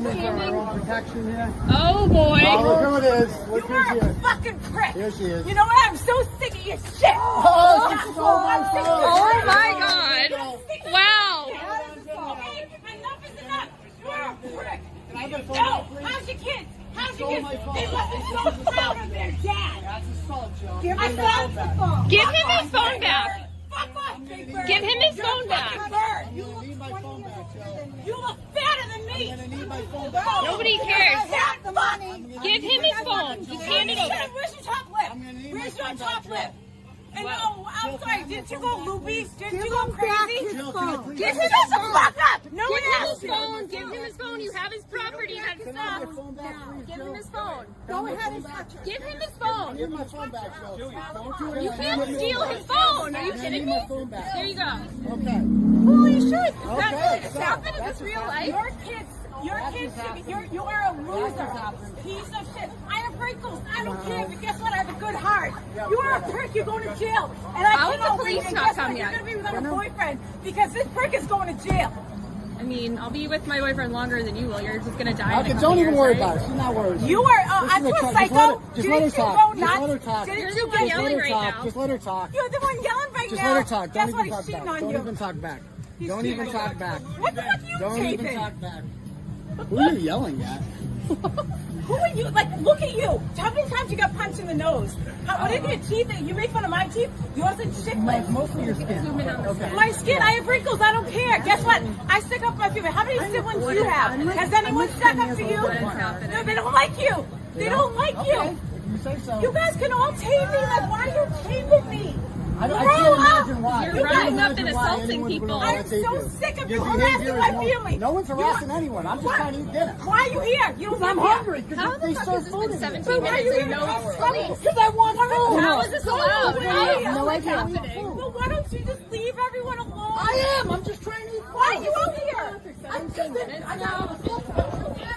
Well, what the hell? But like a person, no. Jim Ferris comes Let's up to be me. human though. Let's be a person to person. Why are you so involved? Why are you so involved in my family's life? Why don't you find your own business? No, they did not.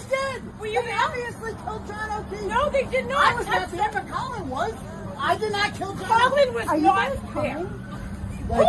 So he got assaulted. I took his phone. That's why Ryan in jail. Here we go. Finally, 17 minutes later, guys. Thank you. Like, that's why he told me. Why do you care? Shit. You didn't know John. Why do you care? Right? Yeah. Okay. Wait, what? You know what? Continue all you want. I don't care. No, we're I'll not stick gonna up tell for my you. We're gonna tell family. the cops what happened. I don't want to stop you. You got it. I don't want to stop it. You're a fucking dick. Go away. Why are you here? She stole my camera out of. She drove up here, jumped out, and stole my camera. Don't you live in Southie? We got it on video. We got it all on video. Yeah, I grabbed your phone. I don't care. So, officer, Yeah, Joe Daniels, hashtag Joe was right. No, that's crazy watching that now though. But anyway, back to this. So let's watch some of yesterday's hearing. I'm not going to do one of these streams where we watch the whole hearing analysis of it. You can watch other channels for that. But you know, we're going to pick off where I left off yesterday in Sex Cult, watching Broken Baker, who is the funniest motherfucker on YouTube, by the way. I love the Baker. And just let's have some comment. Let's see what happens here. Not be ignorant to the fact that this guy's getting sued and wants her to be discredited.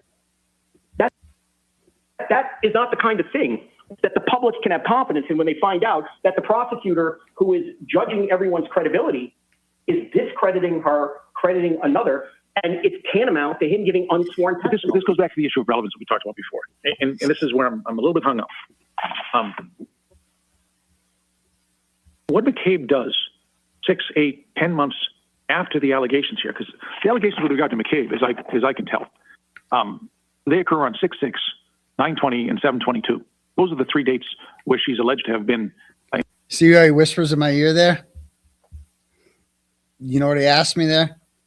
He said, when did she send the message? That's how fucking sharp Beto is. Listen to what the judge is saying to him here. Intimidated.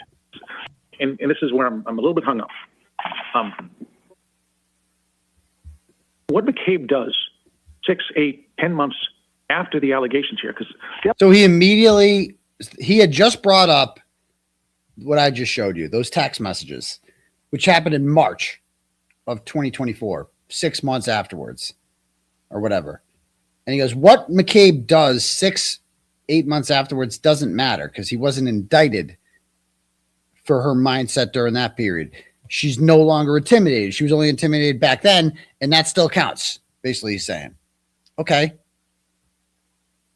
Basically, I think the argument is that, like, well, if you hit somebody in September and you cause a big gash on them, right, and they're bleeding and all this stuff, that's assault, right? With the dangerous weapon, you hit somebody, you cause bleeding, blah, blah, blah, blah. That's assault. Well, the wound heals, and 6 months later, you don't have the wound anymore. It doesn't mean the crime didn't happen in September. I'm just playing devil's advocate. That seems to be what they're saying, right? But except it's not a wound. It's like if you're intimidated in September, you're going to be intimidated in March, right? My whole point here is that, like, they're being inauthentic when they say they were intimidated. They were never intimidated, ever. You don't just stop, right? You don't just stop.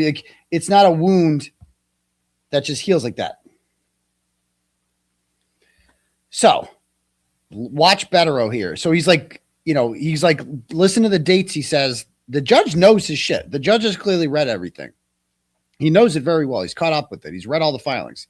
And he's like, well, you're saying that the intimidation took place on, they're saying the intimidation took place on these days. Allegations with regard to McCabe, as I can tell, they occur on 6/6, 9/20, and 7/22. Those are the 3 dates. 6/6, 9/20, and 7/22. 6/6 was the Billerica lacrosse game. 9/20 was, I don't even remember 9/20 was. I think when I came to her house and knocked on the door, I think, and the door was open, I think. I don't remember. And 7/22, that's the rolling rally. So he's like, those are the 3 incidents. And look at Betterow make a beeline to me because he thinks of shit immediately. He's like, okay, cool. The March shit's no good. No problem. He immediately thinks, and this is why he's worth the big bucks, right? He immediately thinks, when did Jennifer McCabe send you the text message? This text message, TV Daily News, Jennifer McCabe, John Como. When did Jennifer McCabe do this? And I know it off the top of my head.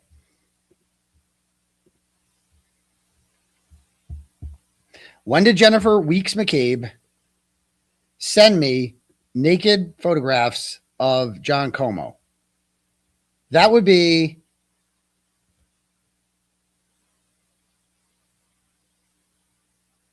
him right there. Okay, that would be July 1st. And I go, is that Matt?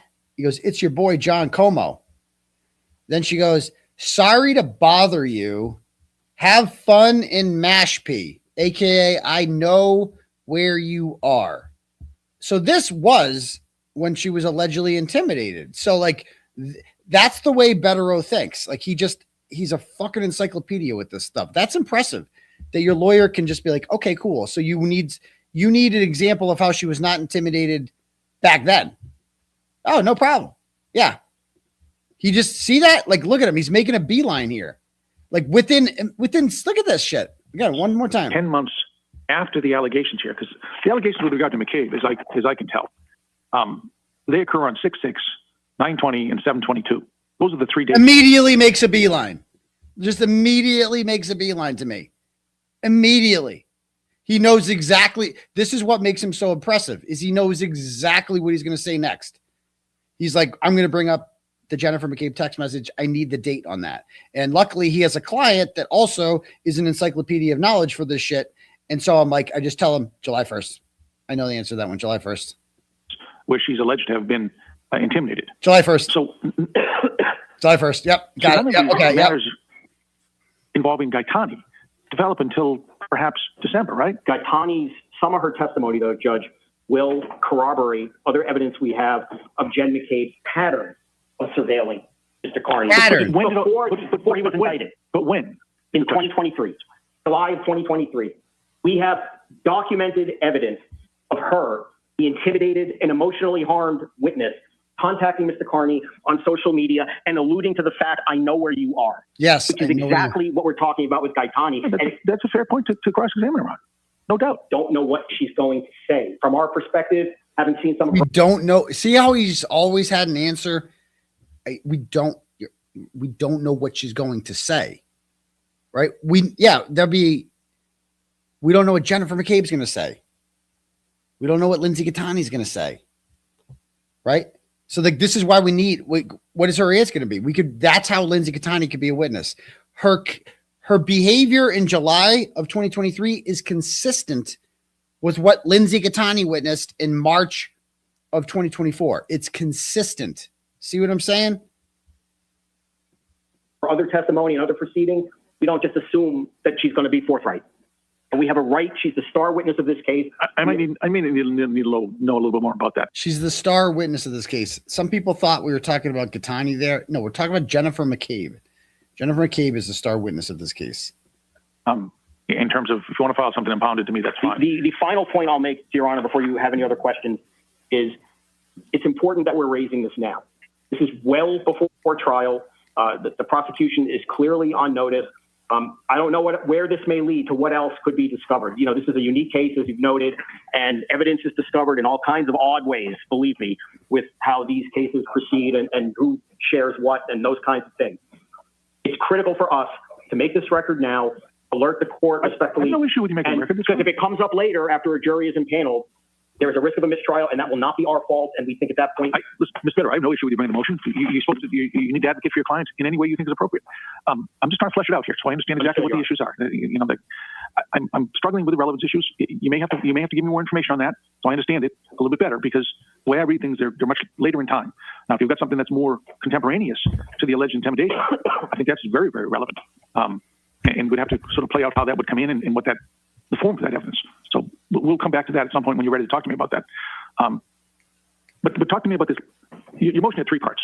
Your affidavit had three parts. And one was the 2024. That's moved because it's already been done. The second was this issue. The third was this idea that I could preclude the executive branch from investigating things in 2025. Can you give me some authority which says I have the ability to do that? It's a unique situation, Your Honor. I'm not going to sit here and tell you that there is a case law roadmap to what's happening. But what's important to recognize here, you've been asking us these questions about how is Gaetani relevant. She is extraordinarily relevant to what we're calling the 2025 investigation, which results in these search warrants for the phones of Karen Reed. Which is still pending with Judge Krupp. Right.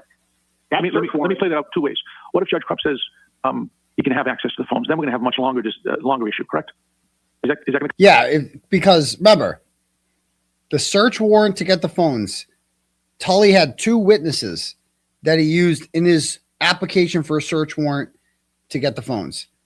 Natalie the German and Lindsey Gaetani. Those are the two witnesses that he used to say that there's probable cause that a conspiracy has been committed between Turtleboy and Karen Reed. Now, Natalie was much more involved in that because Natalie acted as the middleman between Karen Reed and I when all this alleged witness intimidation was going on, right? This fake witness intimidation. But Lindsey, if Lindsey was not relevant, if she didn't matter, then why the fuck are they putting her interview in a search warrant to get Karen Reed's phone? Why? If she's not relevant at all, why are they involving her in this? Why? And the judge is saying here, well, suppose they get that the search warrant is granted for Karen Reed's phone. I can't believe that's still going on. It's been months now. If the search warrant is granted for Karen Reed's phone, then what? Then we'll have a longer conversation about whether or not Lindsey Gaetani is a witness. But if it's denied, is issue to this case?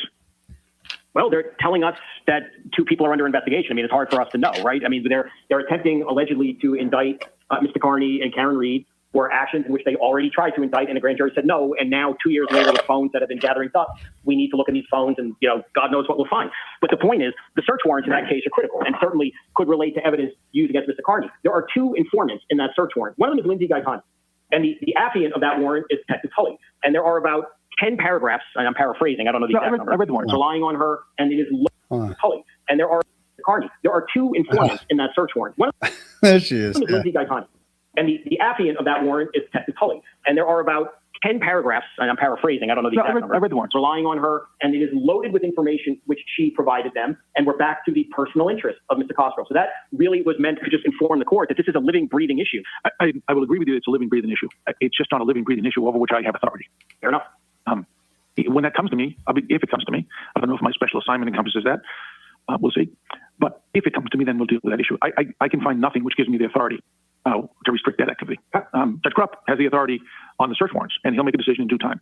But I find nothing which gives me the authority to restrict prospectively on investigation that's being done by the executive branch.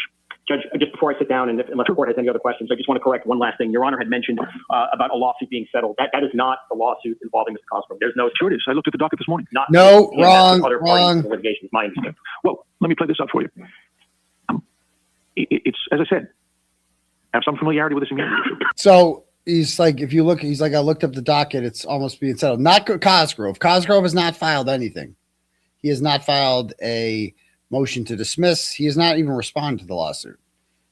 I have, because she countersued me, and I think it says online that settlement talks are going on now, right? Settlement, these lawsuits always end in a settlement, almost always. The two parties agree to work something out, and often there is a non-disclosure agreement in which neither party can disclose what took place, but all you need to know and all the public is notified about is that both parties are satisfied with the results of it. So that's it. That's it. So if a settlement comes, that's why. Because lawsuits are costly. And no one wins when that happens. I'm going to spend all this money to sue her. Why did I sue her? Because she called me a rapist online a bunch of times. And I dispute that. So I sued because I believe it was defamatory. And I don't want to be called. Oh, thank you for donating 5 membership, US Lily 80. I don't want to be called. I'm not going to put up with that. Like being called a rapist online. I'm just not going to put up with that, period. That was where I drew the line. And I sued. Do you see her calling me a rapist anymore? Do you? I don't. So, mission accomplished, right? Now, am I going to get anything from Lindsey Gaetani if I sue her? Suppose I sue her and spend 6 figures suing her and I win, right? I win the lawsuit. And the judge is like, oh, you owe him $1 million or some shit like that. You know how much money I'm going to collect from her? Nothing. I will never get a fucking penny out of her. Ever. Because she has none. So what am I going to get out of that? Right? So that's why you go into a settlement agreement. And you come up with some sort of agreement. And I can't discuss the terms of this agreement because there would be a non-disclosure agreement as part of it. And this is common practice, guys. Common practice. It's what happens all the time with this shit. Period. So anyway, back to this. Since I routinely see these motions, it's a very strong motion to dismiss.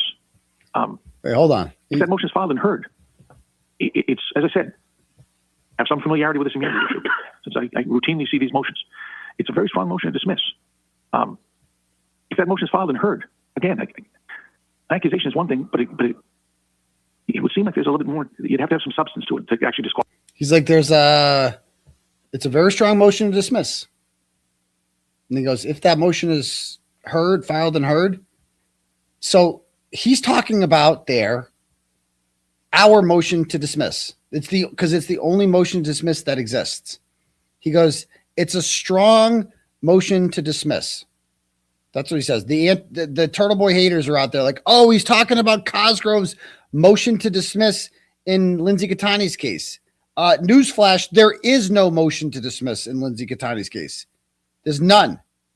Have you guys seen? Did I miss that? Did I miss the motion to dismiss of Robert Cosgrove's motion to dismiss? No, you haven't. You haven't seen it. And it would be improper, of course, for him to talk about a motion to dismiss that doesn't exist, that he just assumes will be strong, even if it's written in crayon. He just assumes it. That would be improper for a judge to opine about whether or not a motion to dismiss in a lawsuit that he has nothing to do with is good, bad, indifferent, whatever. Okay. The only motion to dismiss he has seen is the one that we filed. So clearly he's talking about ours there. So, I mean, that is pure what we call cope. They didn't like hearing that. So like, oh, he's probably talking about another one. Oh, sure he is. Keep telling yourselves that. Go ahead. Oh, fine, but I'll keep an open mind on it. Anything else? No, I read all your stuff. Thank you. Anything more? No, Mr. Braley, anything? No, Judge, thank you. Okay. Mr. Kearney, Mr. Cosgrove, if not, if you're conflicted out in one case, why aren't you conflicted out on the other? That's the real big question here. Here we go. I don't think the two necessarily follow, Your Honor.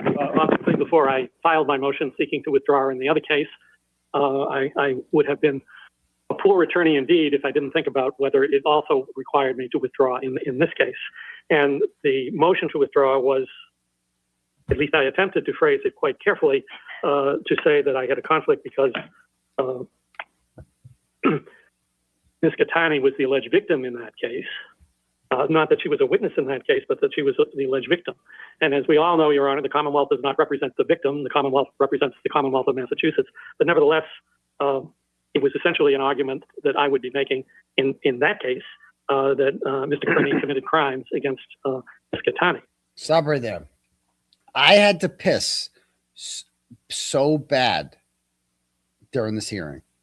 And it was getting worse and worse as I felt it coming on. I had a couple coffees in the morning and some water, and I didn't go. I should have gone right before the hearing started, and I didn't.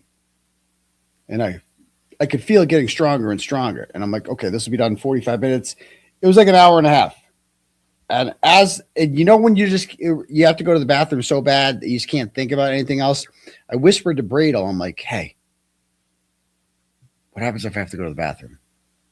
And I wondered this in the Karen Reed trial too. What if she really had to go to the bathroom? What would happen? He's like, you just got to hold it. Guess we could ask for I'm like, I can't just walk out. They go, no, they won't let you. You're the defendant. You have to be here. Fuck. So like I am holding in having to go to the bathroom. It gets keep that in mind, progressively worse throughout this hearing. And I fucking jetted out of there as soon as the hearing ended. Like I'll fast forward to that part real quick. You can see me jet the fuck out of there. Ready? Here we go. Thank you. Okay, very much. Watch this. Watch this. Watch this. Look at this. All right, Here we go. Look at him run. Hey, get the fuck out of there. I'm like, get the fuck out of there. Anyway, I was out. Free Turtleboy. Who was that? Perhaps to mollify her or to persuade her to. In one case, why aren't you conflicted out on the other? Whether it also required me to withdraw in this case. And the motion to withdraw was, at least I attempted to phrase it quite carefully, to say that I had a conflict because Ms. Gaetani was the alleged victim in that case. Not that she was a witness in that case, but that she was the alleged victim. And as we all know, Your Honor, the Commonwealth does not represent the victim. The Commonwealth represents the Commonwealth of Massachusetts. But nevertheless, it was essentially an argument that I would be making in that case that Mr. Kearney committed crimes against Ms. Gaetani. That, it seemed to me, put me in the impossible position of raising the suggestion that I was going forward to vindicate Ms. Gaetani's interests, perhaps to mollify her or to persuade her to withdraw the action against me. That's not the case where she is simply a witness. Well, what do you say to the idea that you'd want to discredit her for your own benefit if it came to trial? Well, that's a very interesting point, Your Honor. And there's a couple of problems with it. What? One problem is the practical matter. I don't see how any way that I went about discrediting her testimony in this trial would spill over to the other litigation, because it doesn't seem to me that it would be in any way relevant to the other litigation. I suppose I could adopt the defense theory that everything is relevant to every issue, but I don't see how indicating that Ms. Gaetani was not credible in making statements about the investigation of Mr. Kearney here would have any relevance to an accusation that I breached some sort of duty to her by turning over a police report, which is the contention. Like whatever, like you're conflicted, dude. She's suing you. She's saying you're no good, that you screwed her over, that you did something wrong, right? You immediately have a motive to discredit her, which means you can't prosecute a case in which she's the witness. That's it. It's just that simple. All this mumbo jumbo means nothing. Also, Your Honor, it's all relevant. Exactly. Assuming that this even survives a motion to dismiss, and I'm talking now about the Middlesex case. Oh my God. He kept calling it Middlesex. It was Worcester. It's a whole different county. Worcester County is being sued in. That's it. Not Middlesex. He's being sued by her in Worcester County. But okay. There's any factual dispute. Worcester case. They're not in the Middlesex, right? I'm sorry, Worcester. Yes, thank you. I appreciate the correction. And then he says Middlesex. I don't think there's any factual dispute as to what happened. In my capacity as a prosecutor, I provided Mr. Bradle with the police report in question as discovery. It made its way by whatever means from Mr. Bradle to Mr. Kearney, who then publicized details of it and turned it over to a friend, an associate, whatever you want to call him, who actually put the whole report, as I understand it, on the internet and began pillaring Ms. Gaetani over her credibility. I don't dispute that I turned that report over as a matter of discovery. If this case ever develops in Middlesex and comes to fruition. You just were corrected and said Worcester 2 seconds ago. I couldn't possibly dispute that. That's the absolute factual truth. From that point on, it becomes a pure question of law as to whether I breached some sort of duty under the statute to Ms. Gaetani under the mistaken belief that I had a Rule 14 obligation to turn this over as the statement of a witness who had testified against Mr. Kearney in another matter, and as bearing on her credibility and her possible bias. Maybe I made a mistake. Maybe I was wrong legally. Maybe. But that's not a matter of discrediting her. That's a matter that is purely a question of law. And it's also not a matter. How do we avoid the circumstance that She's called to the stand, and there's some relevant testimony that she can offer. You wouldn't call her, but the defense calls her. And you're in the midst of cross-examining her, and she says, well, this is why I sued you. What do we do with that? Yeah, what happens then? That's a great question, Your Honor. What would happen then? See, Betterow would have an answer right away because Betterow's got the law on his side and he's smart. Let's listen to Cosgrove's answers. Look at the broken baker. Look at the broken baker. Look at him. He's the funniest guy on YouTube. Look at him. That's a great question. I'm not sure what you do with it, Your Honor. I'm not maybe. sure. One more. This is why I sued you. What do we do with that? I'm not sure what you do with it, Your Honor. Did you see Betterow? Look at Betterow. Look at Betterow's reaction. He's like, exactly. Look at this. Examine her, and she says, well, this is why I sued you. What do we do with that?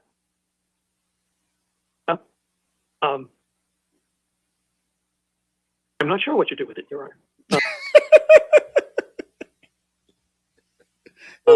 Maybe we deal with that with the motion in limine to preclude her from mentioning the Middlesex suit. Doesn't sound like a terribly controllable witness. You mean Worcester?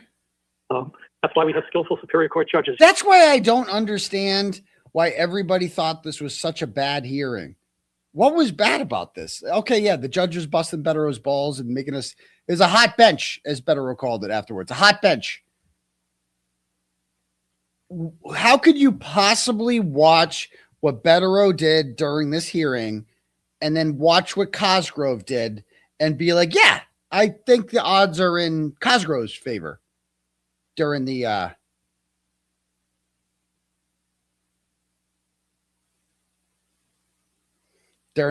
whatever, you know? Like, how could anybody watch this and be like, yeah, I think Cosgrove's going to nail the trial. Yeah, he's struggling with this, like, you know, basic hearing here. He doesn't even have an answer. And we're just like, what? Like, picture how a trial. That's why I'm not worried about it, guys, because this guy's a joke. This case is a joke. These people are a joke. This law is a joke. The witnesses are a joke. The victims are, everything's a joke about this, right? You think I'm not going to beat this shit? You don't know me. You're wrong. Your Honor, if I could be a little obviously self-serving in my comment. I'm sure Your Honor, both in his prior career, as I have in mine, and in your present position, has dealt with witnesses that are difficult to control. What about the possibility of someone else coming in? Is that something that's realistic or not realistic? I didn't quite hear you. Something else. What about the possibility of bringing someone in to deal with Ms. Gaetani if indeed she's a witness? Could be done. Could be done. Well, it would solve a lot of issues. Fair, Mr. Betterow? I mean, you're not contending that the case goes away completely. You're contending that he can't deal with Gaetani. Unless, Your Honor, I understand what Your Honor is saying, and it sounds at first blush that the idea that if there's some kind of ethical screen, for lack of a better term, that just keeps a separate wall between Mr. Cosgrove and Ms. Gaetani. But if the issue of the lawsuit comes out in any way, whether it goes... Well, if he's not the one asking the question, I'd be hard-pressed to figure out why the issue of the lawsuit would come out. It could. But that is my job to control what comes out. But so yes. Legally, let's think about it not from a witness point of view, but from a legal point of view. If Ms. Cosgrove is not the one examining the witness, I preclude that evidence because it's really not very relevant. I think we all agree.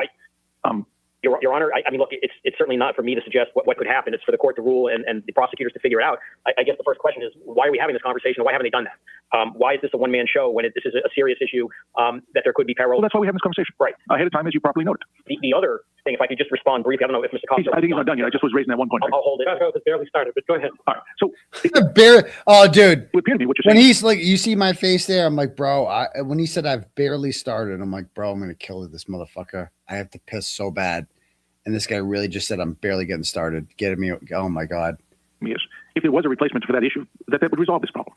I don't know that it would. It's certainly a much more realistic situation where you could avoid, no question, having Mr. Cosgrove comment on the credibility of Ms. Gaetani. I would agree with me that does happen in trials. Not with some frequency, but it's not unheard of for that to happen. No, it's not unheard of at all. I mean, there are times, again, where you have a prosecutor who takes a statement of a defendant. Sure. They have to be a witness. I mean, these kinds of things can happen all the time. We find ways around them. But we're also, to be clear, we're dealing with a very rare situation where the witness is a former prosecution witness accusing the prosecutor who she testified for previously of misconduct. Now, if the prosecution and the court approves of that process, wants to have that laid bare, then I suppose it could. But the other problem, just on this issue, we're not going to hijack the rest of the argument. Okay, just on the issue of replacement. I had a brief response. Yeah, he's not done. You don't get to respond when he's done. Yes. Mr. Cosgrove. Well, just on that point, I have yet to hear how any comment that I might make on the credibility of Ms. Gaetani's testimony in the case before the court would even come in or be relevant in the Middlesex case or assist me in any way. Am I going to go over to Middlesex Superior Court and, frankly, I find it hard to believe that I or whoever would be representing me would be brazen enough to say to the judge, well, I want to talk about all the ways in which my client, Mr. Cosgrove, impeached Ms. Gaetani in a case that has nothing whatsoever to do with the case before the court.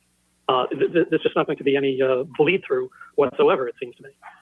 We don't even have, frankly, Ms. Gaetani's now at the point, based on her public statements, where she has faced in so many different directions, that I find it a little difficult to believe that either the Commonwealth or the defense is going to call her in this case.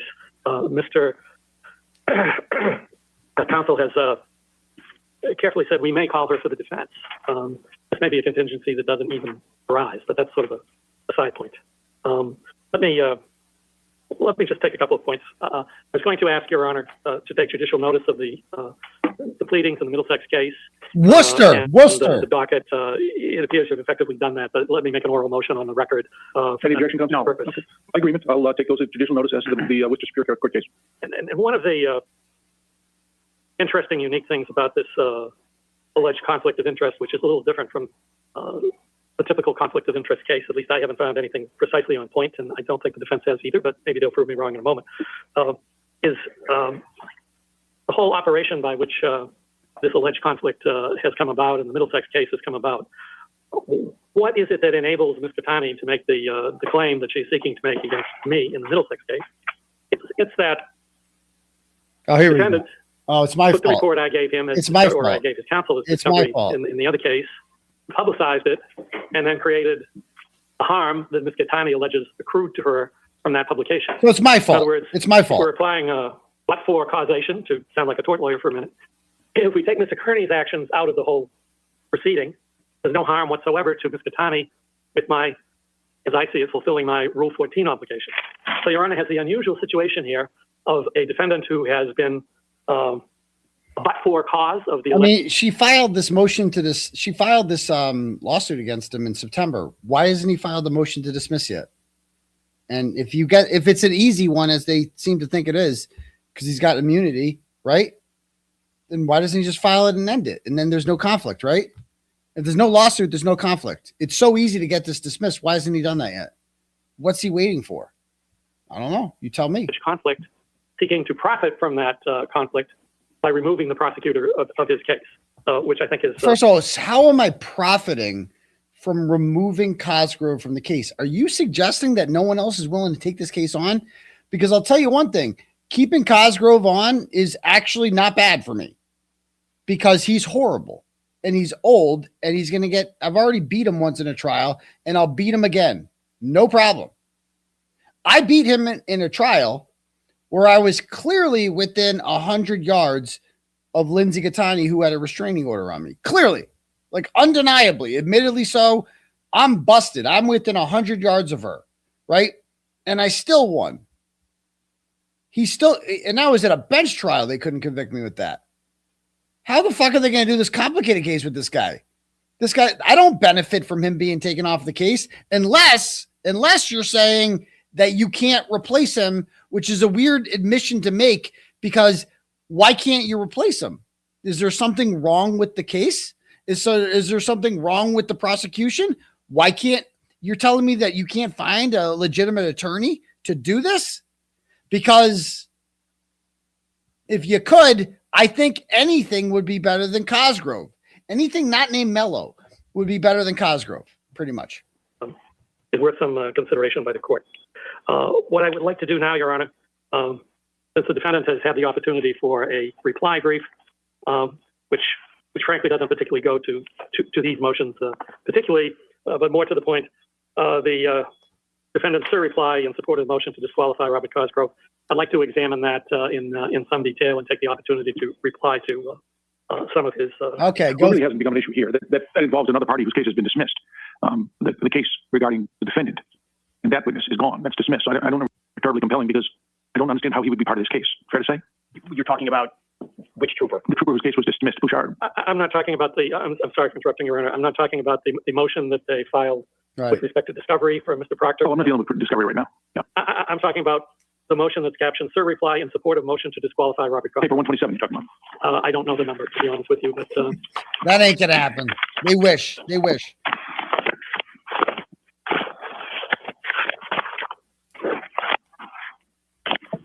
This one here?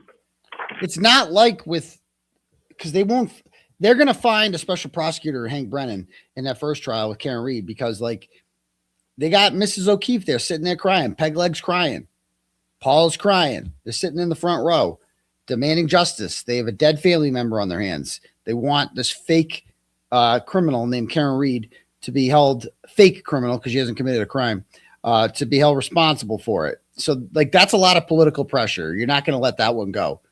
Mine, who the fuck's the victim? Jennifer McCabe? What happened to her? She seems fine. She's following me around on Operation Stakeout. I think she'll be okay. Yes, That's 127. Okay, go on over here. All right. I know. So,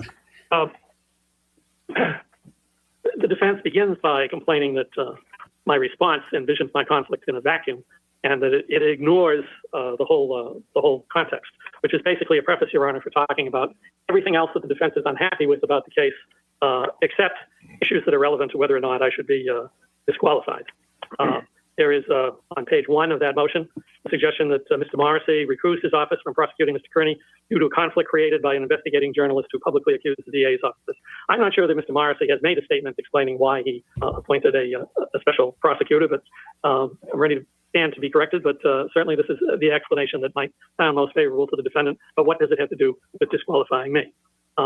He then talks about accusations against Lieutenant Tully and former Trooper Proctor and Sergeant Uri Buchanan. What does that have to do with disqualifying me? He talks about actions by Sergeant Buchanan taken after. This is when Buchanan raised all that money for the House defendants, like 8 times improperly. Left the Norfolk District Attorney's Office in support of a legal civil dispute between Ms. Reed and the alleged victims in this case. That has nothing to do with whether I should be disqualified. We've talked about my voluntary withdrawal from the indictments concerning Ms. Gaetani. And if Your Honor would take a look at page 6. Oh, God. Where we have bullet points. Oh, God. Right? The first bullet point is absolutely relevant, and that's what we've talked about, that I'm being sued for intentional misconduct by Ms. Gaetani. Yeah. Then we hear that Lieutenant Tully is being sued by Ms. Gaetani. So what? That Detective Tully has been sued by Karen Reed. What's that got to do with the price of beans, as they say? That there were disciplinary proceedings against Lieutenant Tully. That might be relevant on cross, you'd agree? Oh, yeah, it might have some relevance on cross, but what has it to do with disqualifying me, Your Honor? They weren't disciplinary proceedings against me. We hear that Ms. Reed is suing Sergeant Buchanan. Well, good luck to Ms. Reed, but what has it to do to disqualifying me? Good luck to Ms. Reed. We hear that Buchanan was disciplined. That Proctor has been sued by Ms. Reed. That Proctor has had disparaging text about Ms. Reed. There are 2 things that the upcoming case should not be about, Your Honor, and I'm sorry I'm losing my voice here. Excuse me. Oh, he sounds like fake MC Kazi G. Like this sounds like MC Kazi G doing an impression of Cosgrove. Like, Turtle Duff. And MC Kazi G was in the crowd. I met him for the first time, him and Mary B from the Chat Rats. I was like so happy to meet them. I was, oh my God, it's Mary B from the Chat Rats. Oh my goodness gracious. I feel so honored to be in her presence and in MC Kazi G's presence. Like he does great impression. Hey, Turtle Duff. One, it should not be a trial of the case that has been null pros concerning Ms. Gaetani. And 2, it should not be a retrial of the Karen Reed case. None of this stuff is relevant. Gaetani's testimony will undermine the credibility of Detective Lieutenant Tully and Ms. McCabe, which will subject her to cross-examination by Mr. Cosgrove. Now, let's look specifically, if I can skip ahead in the memorandum. Oh, God. The argument that's been made. I had to piss so bad. Look at me. On Look at me. I had to piss so bad. In the memorandum. Like, hurry up. Occurred again today. Hurry up. Hurry up. And I'm looking now at page 16, Your Honor. That's the first full paragraph. Ms. Gaetani will testify that Detective Lieutenant Tully intentionally mishandled her cell phone by tampering with and or deleting its contents. Detective Lieutenant Tully will deny this. Mr. Cosgrove has accepted Detective Lieutenant Tully's explanation without any further investigation. Well, I don't know how the defense knows that I've accepted Detective Lieutenant Tully's explanation without any further investigation. What? Because he's your lead detective. So let's put this on a timeline.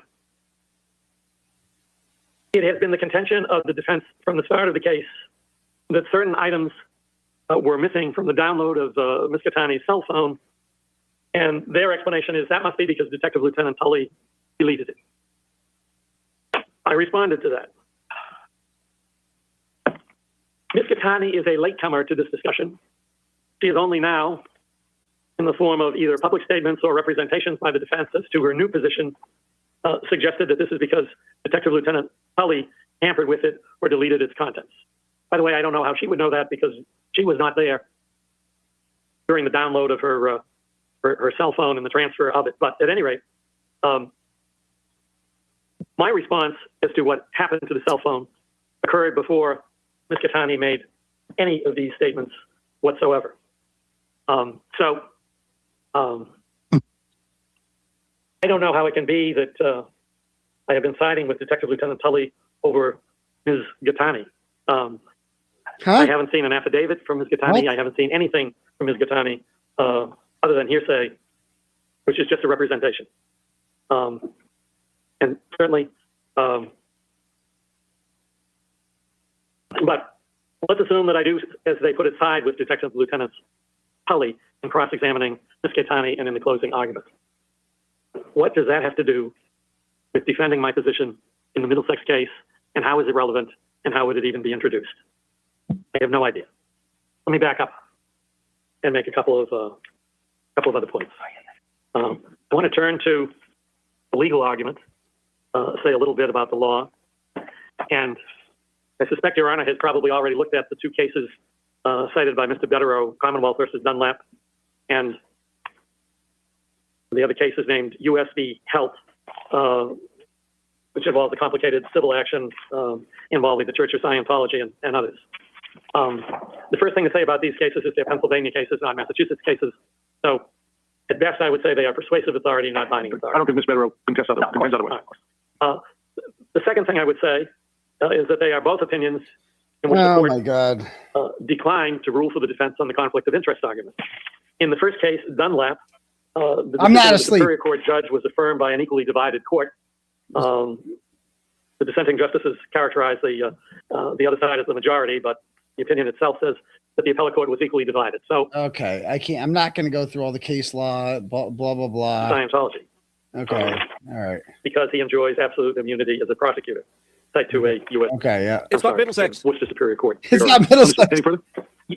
From Mr. Cosgrove, sorry. No, I'll stop at that point. Okay, thank God. Thank God. Thank fucking God. Might as well start from the back with US v. Health, Your Honor, which is 668 Federal 2nd, 1238, DC Circuit, 1981.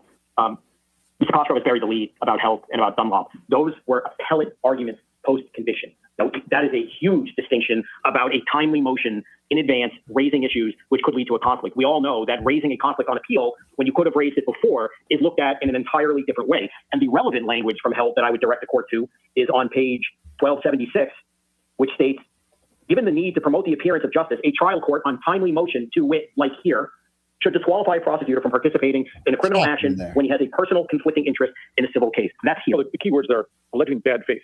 I'm not sure that there's an allegation in those other complaints of bad faith. There's an allegation he violated the statute. I'm not sure where it talks about bad faith. Sued him for intentional infliction of emotional distress. Negligent infliction. There's a difference. She sued for intentional. I read negligent. Respectfully, Your Honor, there are deliberate allegations of intentional misconduct. It's like, see, Betterow knew it better than the judge. He's just like, no, it says intentional, not negligent. You're mistaken. You can go check it out if you want. In the complaint, but that's the court can obviously go back and one of us. We took judicial notice. Exactly. One of us is right. This one is negligent, but that's Dunlop is the same situation, Your Honor. It's post-conviction.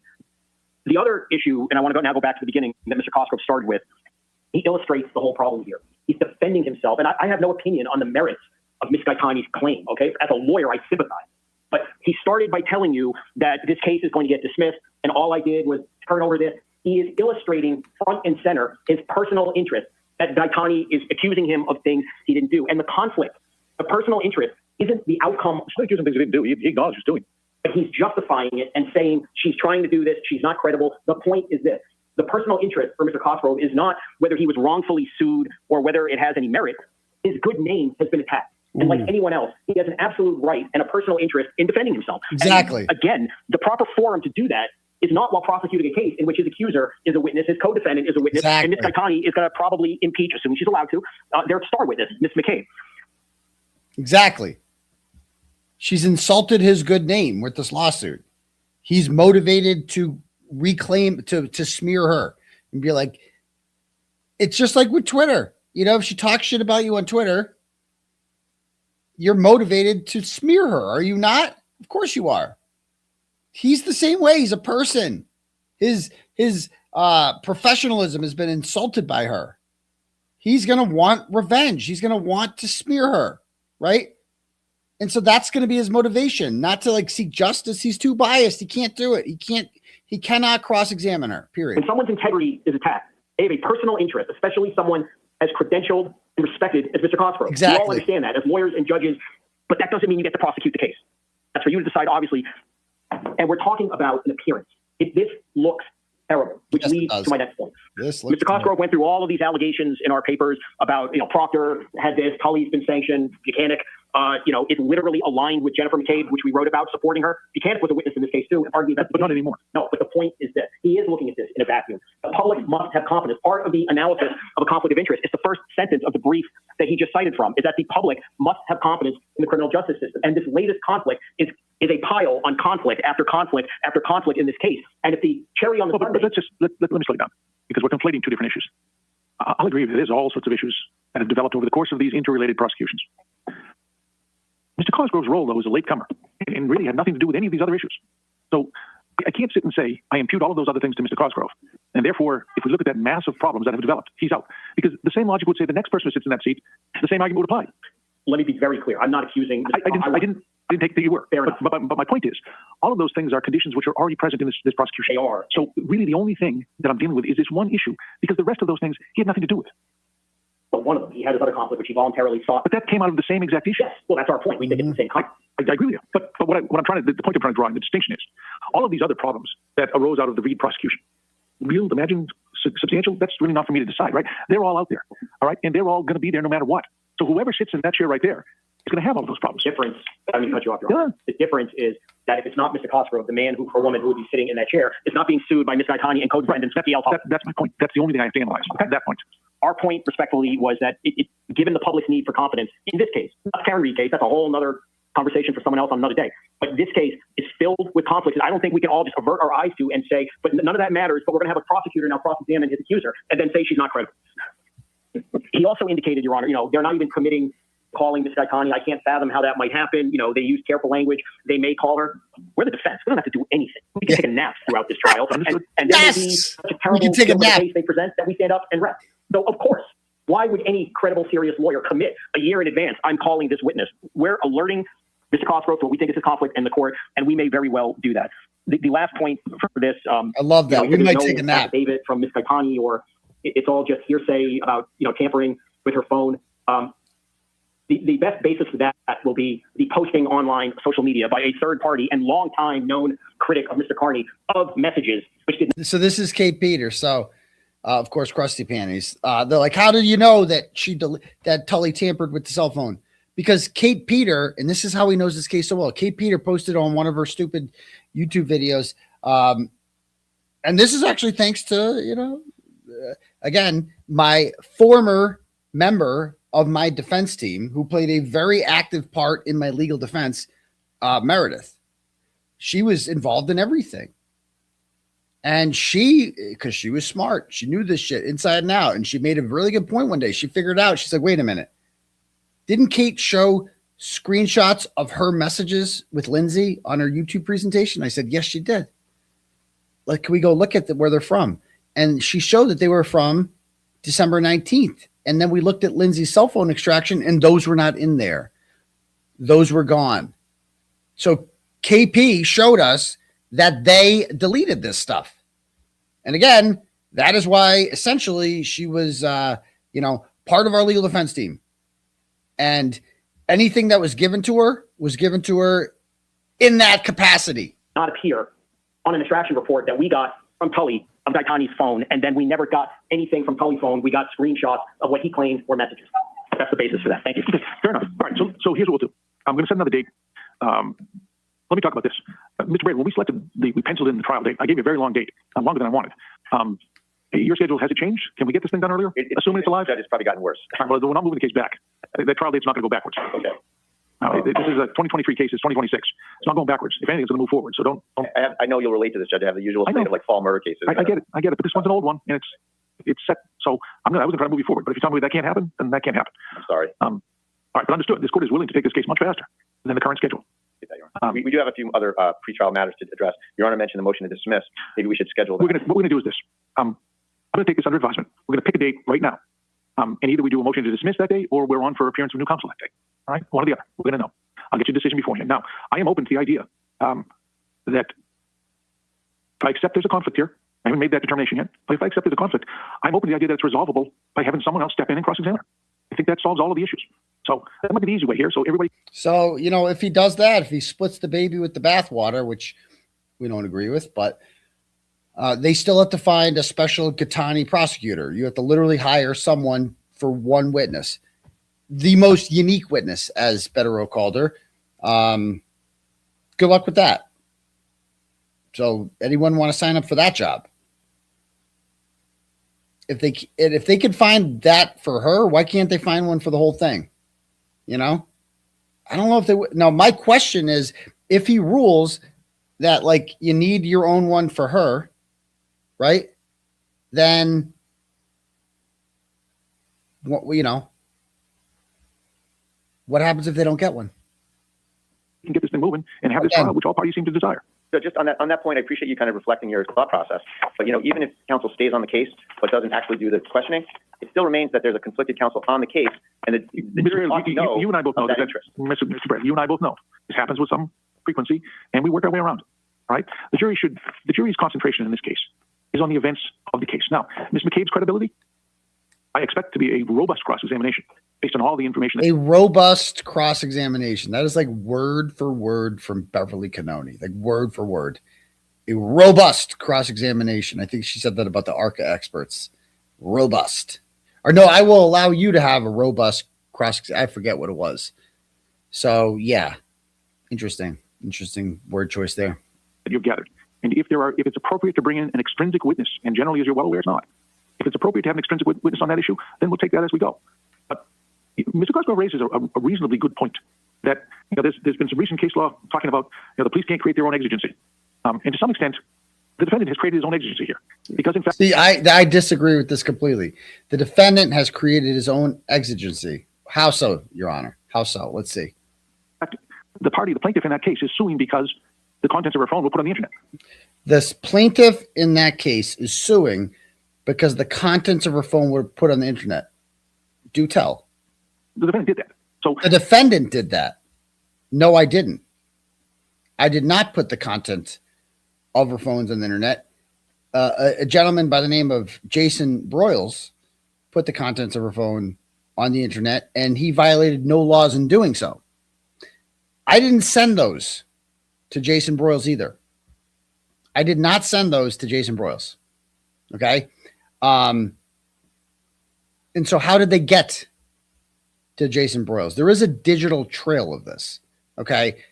And of course the answer to when I got her phone on April 26, 2024, there was no protective order. I could do whatever I want with this phone. And I did. And one of the people I sent them to, I sent it to many people. One of them, of course, was Meredith. Okay. And if Meredith sends the phone extraction to Jason Broyles, even though the protective order was in place because the protective order was with me and me alone, I couldn't do anything with her phone after order of operations. April 2024, I get the phone. December of 2024, Judge Krupp puts a protective order which prevents me from distributing the phone. But anything from April to December was fair game. Okay? So I can't send it to anyone after December 2024. There's a digital trail of that. I can get in trouble for contempt. Okay? So April of 2024, I send it to, amongst other people, Meredith. Okay? There is a digital trail showing that because I sent it to her. And I did not send it to Jason Broyles, though. He could testify to that. Anyone could testify to that. And then immediately after the hearing, like within minutes of the hearing ending, I showed this screenshot in Turtle Club last night. This happens. Okay. I got this notification on my phone. Haley is Jason, by the way. Haley, that's what he goes by on Twitter. I got this notification on my phone, and it says in a group chat with me, Meredith, and Deanna, it says she emphasizes, why isn't Haley sharing it all? So Haley is Jason, and that is my comment. That is my text message. And this is a message from February of 2025. And she emphasizes it. Why? That's like the exclamation emoji. Why? Why is she doing that now? And then she immediately removes the exclamation. Why? Because she wants me to see this notification. That's all this is. And then she removes it because she's planning on screenshotting that and posting it. I know this game. So apparently she wanted me to see this as soon as, because that just happened in court, and she wants me to see this where it says, why isn't Haley sharing this all? But that's not any evidence of me sending it to Haley, is it? I know that Haley has it. I know she sent it to him. So I'm like, I'm just asking why he's not sharing it. So what the fuck does that prove? It's just fucking bizarre. It's like, so she's watching this live. She hears the judge say that, and then she emphasizes this and then removes it. And then I assume she posted it. I try to stay away from that. And some people are like, well, why don't you just block her? And somebody made a great point with that yesterday. So you're not blind, you know? If some what if she threatens me? You know, like you wouldn't see it. Like, you want to fucking document this shit. What if some crazy shit happens, you know? But like you said, Wanderlust, it's like, to even like the whole, who goes back to an 11th month old text message and then emphasizes it, and then, or as Yuri Buchanan says, acknowledges it and then removes it. Like that's interesting. There is some, you got to be fair to both sides here and say this is something which only happened because of steps taken by the defendant. Well, Judge, I don't want our response to that to be perceived as an acknowledgement. I don't want to address that. I'm basing that simply on what I read in her complaint. Not anything's been represented to me today. Right, exactly. And so just a couple of rewinds here, judges, that the government themselves, in Lieutenant Tully's own affidavit at the time of this back in December of 23, swore in the affidavit that Ms. Gaetani was a witness in the matter. And so I don't think the government can do a 180 and say, oh, she's not really a witness. Oh, she's a witness, but she was a witness. At that point, they were trying to indict your client for some sort of conspiracy charge, which failed. All right. And the grand jury didn't live and under investigation. That's another matter. I've told you I have no authority to affect that. What I do know is that was no prost. Not no prost. No build. No build. Even worse. Okay. That was no build. So I can't imagine a circumstance where I would allow evidence in about a no build issue. I remain to be persuaded on that. So what? And just to go to the lowest hanging fruit on why Ms. Gaetani would be a witness, there's all sorts of screenshots and text messages, and we need these things authenticated before we use them. I'm not necessarily saying that can't happen. There's all sorts of reasons. I get that, but don't try to trigger a recusal. There's a lot of good reasons why she's involved in this. The government's own affidavit. Yeah, because that whole screenshot message thread with Jennifer McCabe, only Lindsey Gaetani can authenticate that, can she? She's the only one that can authenticate that. I'm not discrediting what you're saying. What I'm saying to you is, I think there's a way around this. And I don't know that the closing argument is going to change that, because the closing argument is based on what's heard at the trial, and I'd add, in this court's view, and in the proper practice, would be confined strictly to the evidence that's presented before the court. So, no, it's not good. I appreciate your reflections, Judge. If I could just have one moment. Yeah. We were like, let's get the fuck out of here, dude. I have to pee so bad. Thank you very much. That's all we have. And just let's pick a date. Are you, late February, March, okay? Early March? Let's go later in March. All right. March 27th? Is that Friday? Friday's generally best. I can do that. It is a Friday. Do it on Friday. Thank you. I don't know if we'll be in this room. I'll have to consult with the occupant who has generously lent me this room today. Hopefully. I want to say one other thing, if I could, Your Honor. Oh, here we go. One more thing. We're like, what's the one more thing? I am concerned that the protective orders that have been issued by the court have been the subject of violations. I am concerned that the protective orders issued by this court have been the subject of violations. He doesn't say by who, though. Violations by who? I'm not prepared to address it today, but I want to put the defense and the court on notice that I do think there's a basis for that argument, and I will plan on raising it at the next hearing. Well, raise it first with the other side so that they're aware of your concerns. Oh, I will, of course. All right. If it's not resolvable, then the court will step in. If it's so, raise it first with them. So he's got to bring this to our attention. And if it's not resolvable, we will see. So he has not brought this to our attention yet, whatever this. Nobody benefits by what? Undermining the protective orders. Look, nobody benefits from undermining protective orders. The way this court looks at this is if this is an important First Amendment issue, which should be decided by a jury of the defendant's peers to decide the mores of our society, whether or not this is journalistic activity or it's not journalistic activity. Let's try to focus on that, folks. I absolutely agree with that, Your Honor. Okay. All right. Anything else we can do today? March 27th. The purpose of that hearing to be determined, but could be one of those two things. Thank you. Okay. Thank you very much, Your All right. Honor. Both matters continued to March 27th. Time is 7:00. All right, please. Get into the courtroom at the time, please. Again, look at this. Free Turtle Boy, free Turtle Boy. Free Turtle Boy, free Turtle Boy, free Turtle Boy. Yeah, look at the broken baker. What does he say? I want to hear. So, that was, for once, a long hearing. For once, a hearing where people were talking about the case. Not yes. The notes I took was the judge didn't believe that LG was relevant, that her lawsuit was relevant, because it was actions happening after the alleged incidents that Aidan is being charged with, which to me seems kind of weird because she has evidence that proves that Jen McCabe wasn't scared, that the McAlberts wasn't scared, but they were misusing their connections to get Aidan charged. That to me, that made no sense. Then he talked about how she's a unique witness because she has changed her alliance. Broken Baker. Yeah, and that's true because she was paramount. She has changed to the defense's to the state's case to get Aidan put in prison. And she changed. She was loyal to me until she changed allegiances, and they were happy to have her change allegiances then. And now she's changing allegiances back, and now all of a sudden that's no good. Okay, and that makes sense. That to me, I don't get that argument that she has no bearing on this fucking case. Of course she does. And Tully, the lead investigator, the man who sent her to Aidan. And by the way, that whole emphasizing a message, that's contact. That is clearly contact. And then unemphasizing it, that's contact. There's no other reason to do that except to send a message to say, this is what I'm doing next, letting you know. So you can't say that you don't want anything to do with someone. You just want to, and then contact them and admit, I just watched your hearing, right? I just heard the judge talk about this very issue, and here I am screenshotting it. That's fucking contact. Immediate. I got that while I was pissing in the bathroom. I got that. Or made her get Aidan out there. The man who talked to Aidan or talked to her about Aidan on the night of the dropped lawsuit. Nah, we're probably not going to call him. Why would we call the lead investigator? No need for that. That's wild. They said they're not calling Tully. Because he believes that he doesn't need Tully because Aidan can self-authenticate all of the videos that they are going to put in. I'm pretty sure that's not how it works.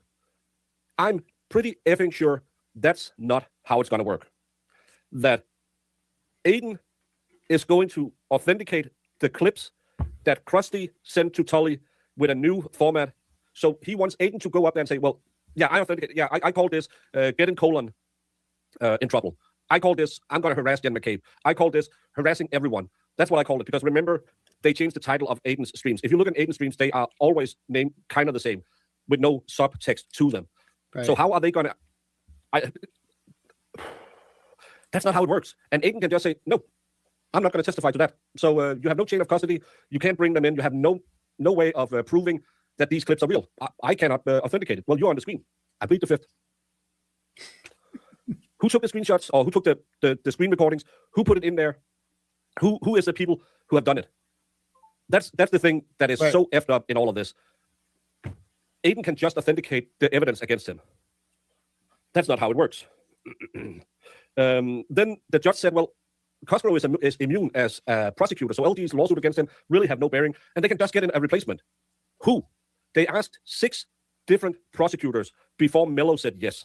That was more. I heard 12. This, I'm out. And then Cosgrove came on. Who are they going to drag out from under whatever patio these horrible former judges live under, and is going to join in on this lawsuit at this late hour? He's so funny. That's not going to happen. That's so not funny. going to happen. And again, why wouldn't it be prejudiced? Hey, ask her if she's a slut who slept with Aidan. Hey, ask her if she has made videos claiming Aidan raped her. She's still sitting right next to the prosecutor who's going to ask the questions. Oh, my God. Oh, my God. An interesting thing, he did say that the motion to dismiss was a strong motion to dismiss, but it lacked some... See, he heard that too. He would say it lacked some base. It had a strong motion, but he still needed something, and he wanted to know why the defense claimed that Jen McCabe was a not believable witness. Go watch her lie on the stand in the first two Kearney trials. So I like what he said about the motion to dismiss. I hope they'll go home and rewrite and kind of pad it. Yeah, you know, and so at the end part there about the whole protective order thing, he's talking about leaked impounded documents, okay? It's no secret there. Like that whole Kerry Roberts, Sandra Bullock thing, that was impounded. That never should have seen the light of day. I did not release that. I've had that. She has had that because she worked on my legal defense team. According to her, she was an unpaid paralegal. It's kind of undeniable. So, and then she made an announcement that she was releasing this stuff because she could, because the order didn't apply to her. And it's on, she was doing it to get me in trouble, like to have me held in contempt, she thought. And because, what else did she say?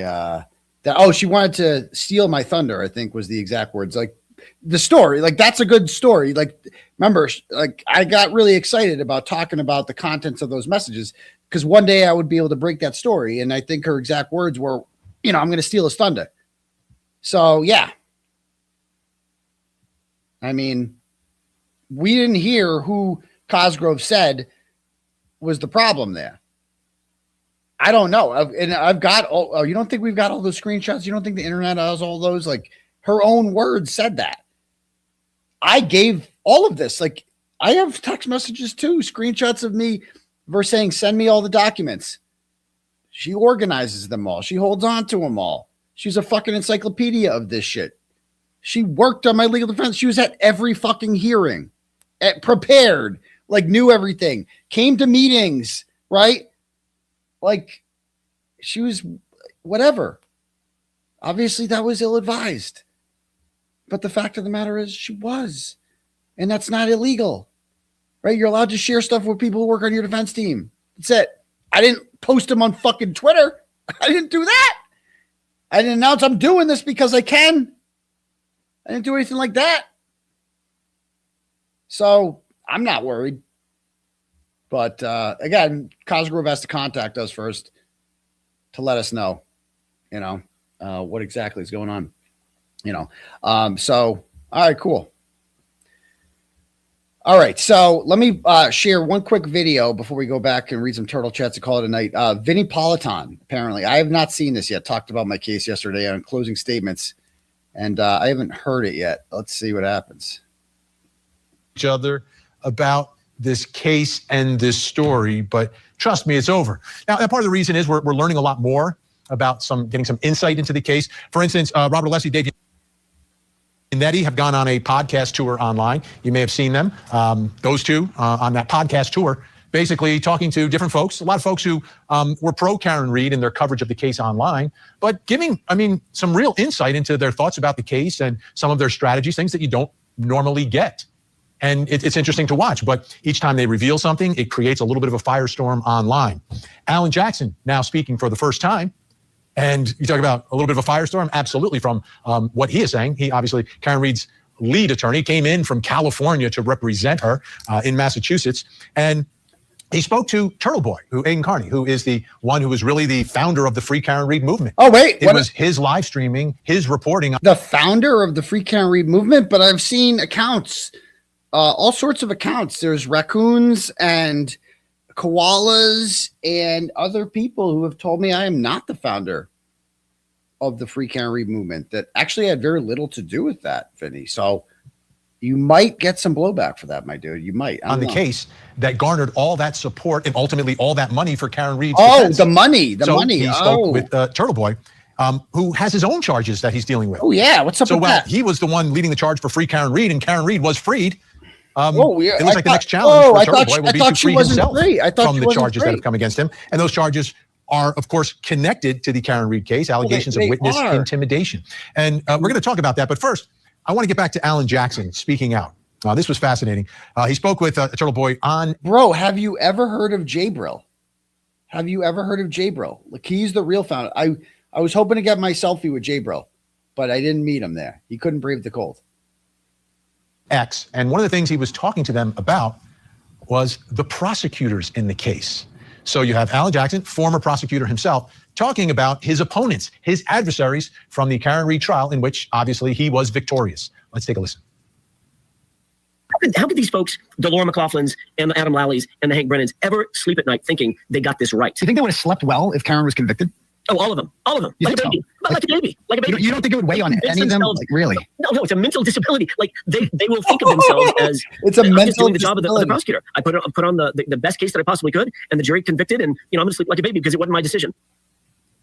Fascinating, right? All right, let's bring in our think tank. Join us. Fascinating. My interview was fascinating, Vinny says. Tonight, criminal defense attorney, former prosecutor Al Wunsch III. Oh, I hate this guy. Also family law attorney like Jennifer her. Brandt. I like not her. with us. Jarnell Crossland. And Al celebrates. Oh, I'm sorry. You were on screen when I said that. Okay. Oh, I'm sorry. I didn't know I was going to be on screen. I apologize. Yeah, not much. So let's talk about, let's start with Alan Jackson talking about prosecutors and going after them. What are your thoughts about that, Al? I think it's horrible. I think it sucks. I think it's a stupid move on his part. It is not professional. He is supposed to be a professional. For him to Oh, shut up, fat boy. This guy's so fat. I just don't want to hear from any. He just looks so sweaty.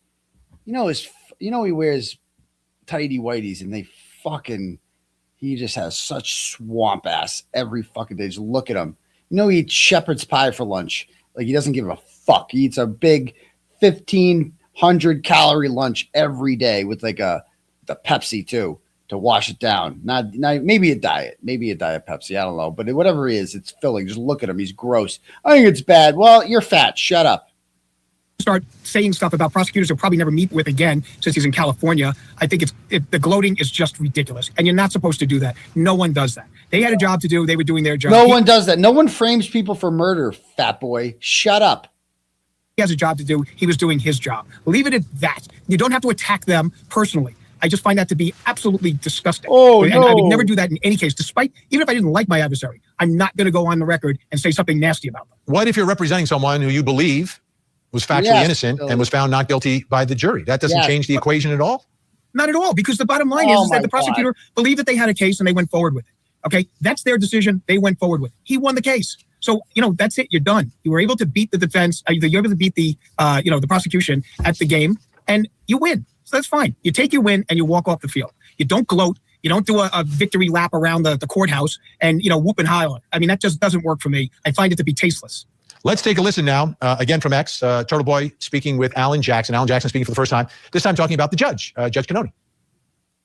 Judge Kearney very specifically was not going to allow us to tell the truth to the jury. The fact that she hid the feds from the jury, not once, 2 times, even after being slapped down by jurors, not slapped down by us. I mean, we were always respectful to her. The jurors said, once we found out that these were feds, why didn't you tell us that? That makes all the world of difference.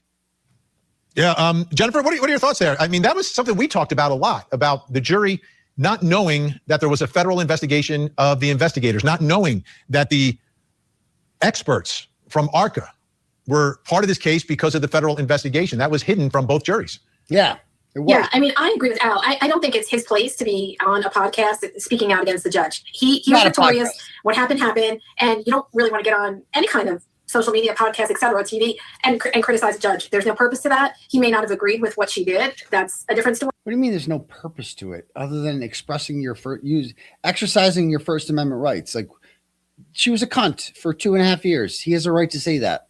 But I don't think at this point, when he's already victorious, he's already won. He showed what he could do. I don't think it's really appropriate for him to be on there, criticizing the judge at this point or the. Oh yeah, God forbid he criticizes the judge or the prosecutor who were acting like fucking cunts and tried to get him kicked off the case.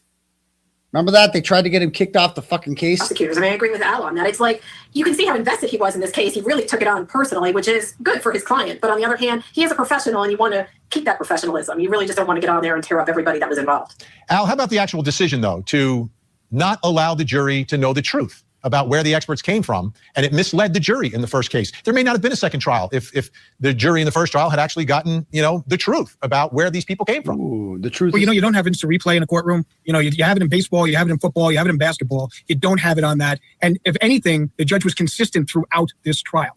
And really, as a former umpire, I will tell you that consistency is the key. And as long as you know that the judge has been consistent on the calls, then you know where the calls are going to go. And that's all you need. And that's all the judge has to give you is just a consistency. You don't have to agree with it. But it's information that was not allowed in. She deemed it not to be relevant for the purposes of what she believed the case in chief was going to be. That's her decision. That's why she's a judge. Oh, I know. She has that opportunity. But the first jury was very, was a little confused by the whole thing and misled. They thought that the market experts were from some insurance company that never wants to find liability for anyone, and are jaded. And it was, it would have been very easy to let them know where they came from. Which is also information that they learned from Turtleboy through my interview with Ronnie, of course. Another one they tried and failed to get me jammed up with wiretapping on. That was a lie. I didn't wiretap Ronnie at all. They're hired by the feds. Ooh, bingo. Every decision she had was upheld by the next, the appellate division online. Yeah, so I mean, they don't care about the jury either. She had a perfect record. Yeah, they don't care about the jury either. Okay, so Aidan Kearney has his own legal troubles. Turtleboy was in court today. It's all about witness intimidation. He is now facing a total of 18 counts. No, I'm not. There's two new charges of witness. I am not facing 18 counts, bro. I'm facing currently six witness intimidation counts of felony, plus the 2 windows. So that's 8. 3 counts of conspiracy to intimidate. Bro, those have all been dismissed. I don't know who did your cry on here, Vinny. 5 counts of picketing a witness, more like 4. We got 4. But whatever you say. Allegations of witness intimidation. Which I love this infamous. They call me infamous blogger now. Infamous blogger, Turtleboy, in court for a total up to 10. 3 counts of conspiracy to intimidate. 5 counts of picketing a witness. He also has some assault and wiretap charges involving, I guess, a former girlfriend. No, I don't. Those have all been dismissed. Can Court TV get an update, please? They had a bitter breakup. Anyhow, let's take a look at what happened in today's hearing. As 1 charge of intimidation of witness, and offense 2 charge of intimidation. Wait, he said this is today's hearing? I guess this is in July. What month is this? This is a 6-month-old fucking video. Why am I watching a 6-month-old video? This is what was sent to me today. Oh, for fuck's sake. I thought this was new. Oh, somebody sent this to me. Oh. Oh, God. Somebody sent this to me and says, yes. Oh. Go, Vinnie talk. We got to get Vinnie Politan props. I wanted a clip to post. Okay. I did not realize that. This was sent to me and, okay. Cancel that. All those charges did exist back then. Vinnie was right. I was wrong. Oopsie. Okay. It was still fun to watch. It's still fun to revisit. Oopsie. All right, cool. Why don't we read some turtle chats to end the evening then? I wanted to get into the Sue O'Connell stuff, but I think that might require another show. Maybe I'll do a show on Monday just talking about Sue in her latest. I got more I can get to. Because look I did this whole rant the other day in my program, and I was like, I can explain for each and every instance of witness intimidation that they call so-called witness intimidation, what my intention was, because intent matters with this shit. Intent matters. So let me share here.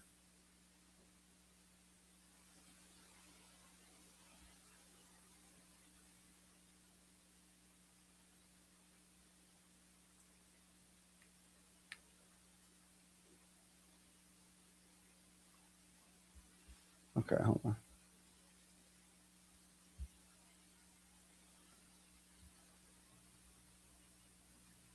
All right, so let's talk about my intent real quick before we do Turtle Chats. If you want your messages read to the class, click the link at the top for Turtle Chat or cash me $1 and I'll go through them. 4 charges of picketing a witness and 1 charge of conspiracy to commit witness intimidation in regards to my activism and reporting on the Cameron Reed case. The very same police I have been exposing trial, they were mentioned whenever my name was brought up in journalism in Norfolk County. On March 5th, in Norfolk Superior Court, we will be arguing our motion to dismiss, but I wanted to make this video so you can see for yourself just how outrageous these charges really are.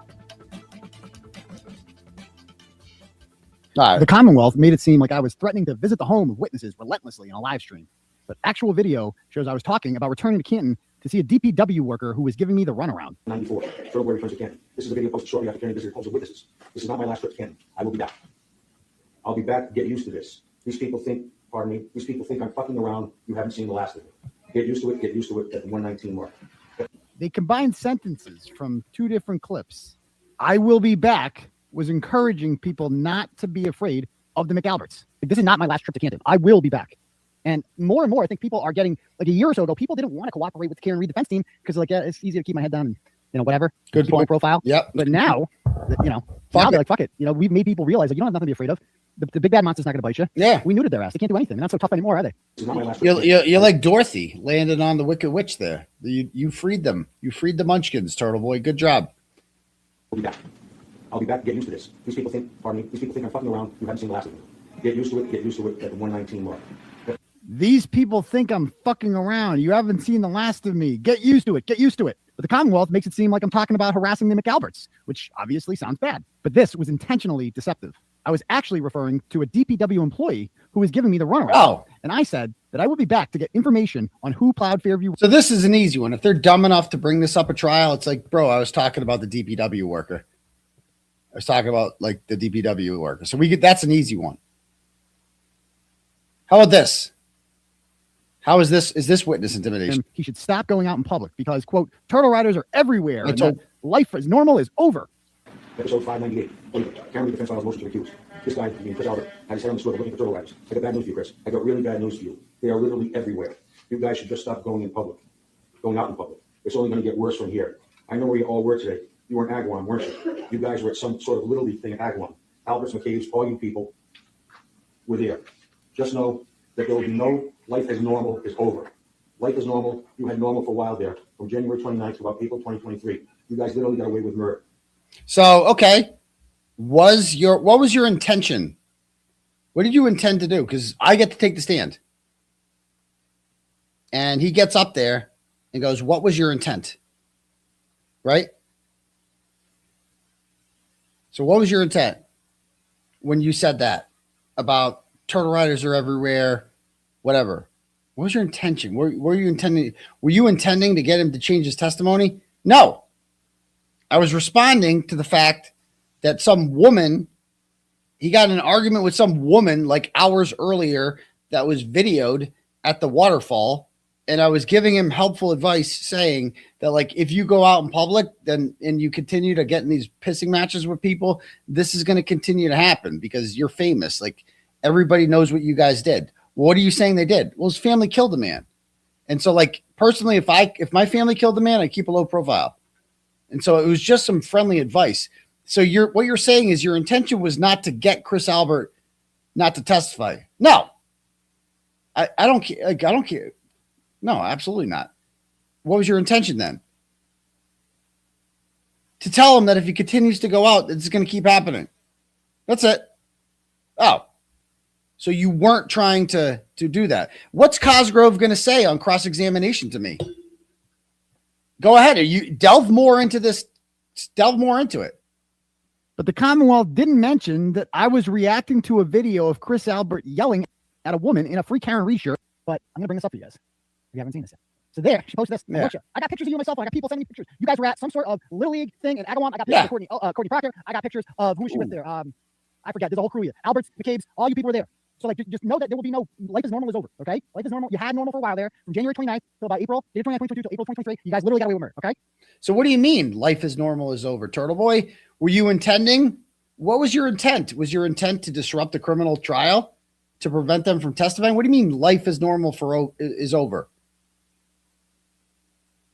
I was just making commentary on the fact that clearly life is going to change when there is information out there that your family was involved in murdering a police officer. What do you mean there was information out there showing that their family was involved in murdering a police officer? Okay, thank you for asking. Well, Chris has a brother named Brian Albert, and Brian Albert hosted an after party in which John O'Keefe showed up. According to his cell phone data, he went inside the house and went up and down 3 flights of stairs, which she couldn't have been in Karen Reed's car because she doesn't have stairs in her car. So it had to be inside his house. And he was bit by a dog, which could only happen inside Brian Albert's house. Brian Albert had a German Shepherd named Chloe, but Chloe's gone now. And Chloe got rehomed shortly after this. And so that's why I was saying that, because his family was involved in the murder and subsequent cover up of the murder. And a lot of people knew that. This is kind of out there. Like everyone was talking about it because it was in public court filings that I was making commentary on. And so was your intention to keep Chris Albert from testifying or scare him or intimidate him? No. My intent was to explain to Chris that life has changed now because his family was involved in a murder. That's all. It was giving my public belief that life has changed now. If he continues to go out in public and behave like this, he's going to continue to have problems. I get to explain that to a jury. Picture that. I get to explain that to a jury because the whole thing is, this is why I have to take the stand, because I have to explain that to a jury. What is 85-year-old Cosgrove going to say to me on cross-examination about that? What's he going to say? I know the answer. I know why I said that. So weren't you doing that because you wanted Chris Albert to change his testimony? No.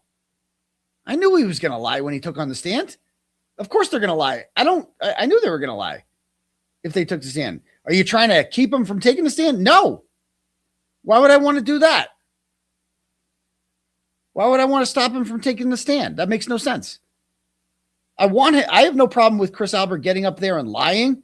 It'll just help Karen Reed be exonerated. That's it. Life as normal is over is not a threat. It's a statement of fact. When your family is involved in a high-profile murder, obviously your life is no longer going to be the way it used to be. That too.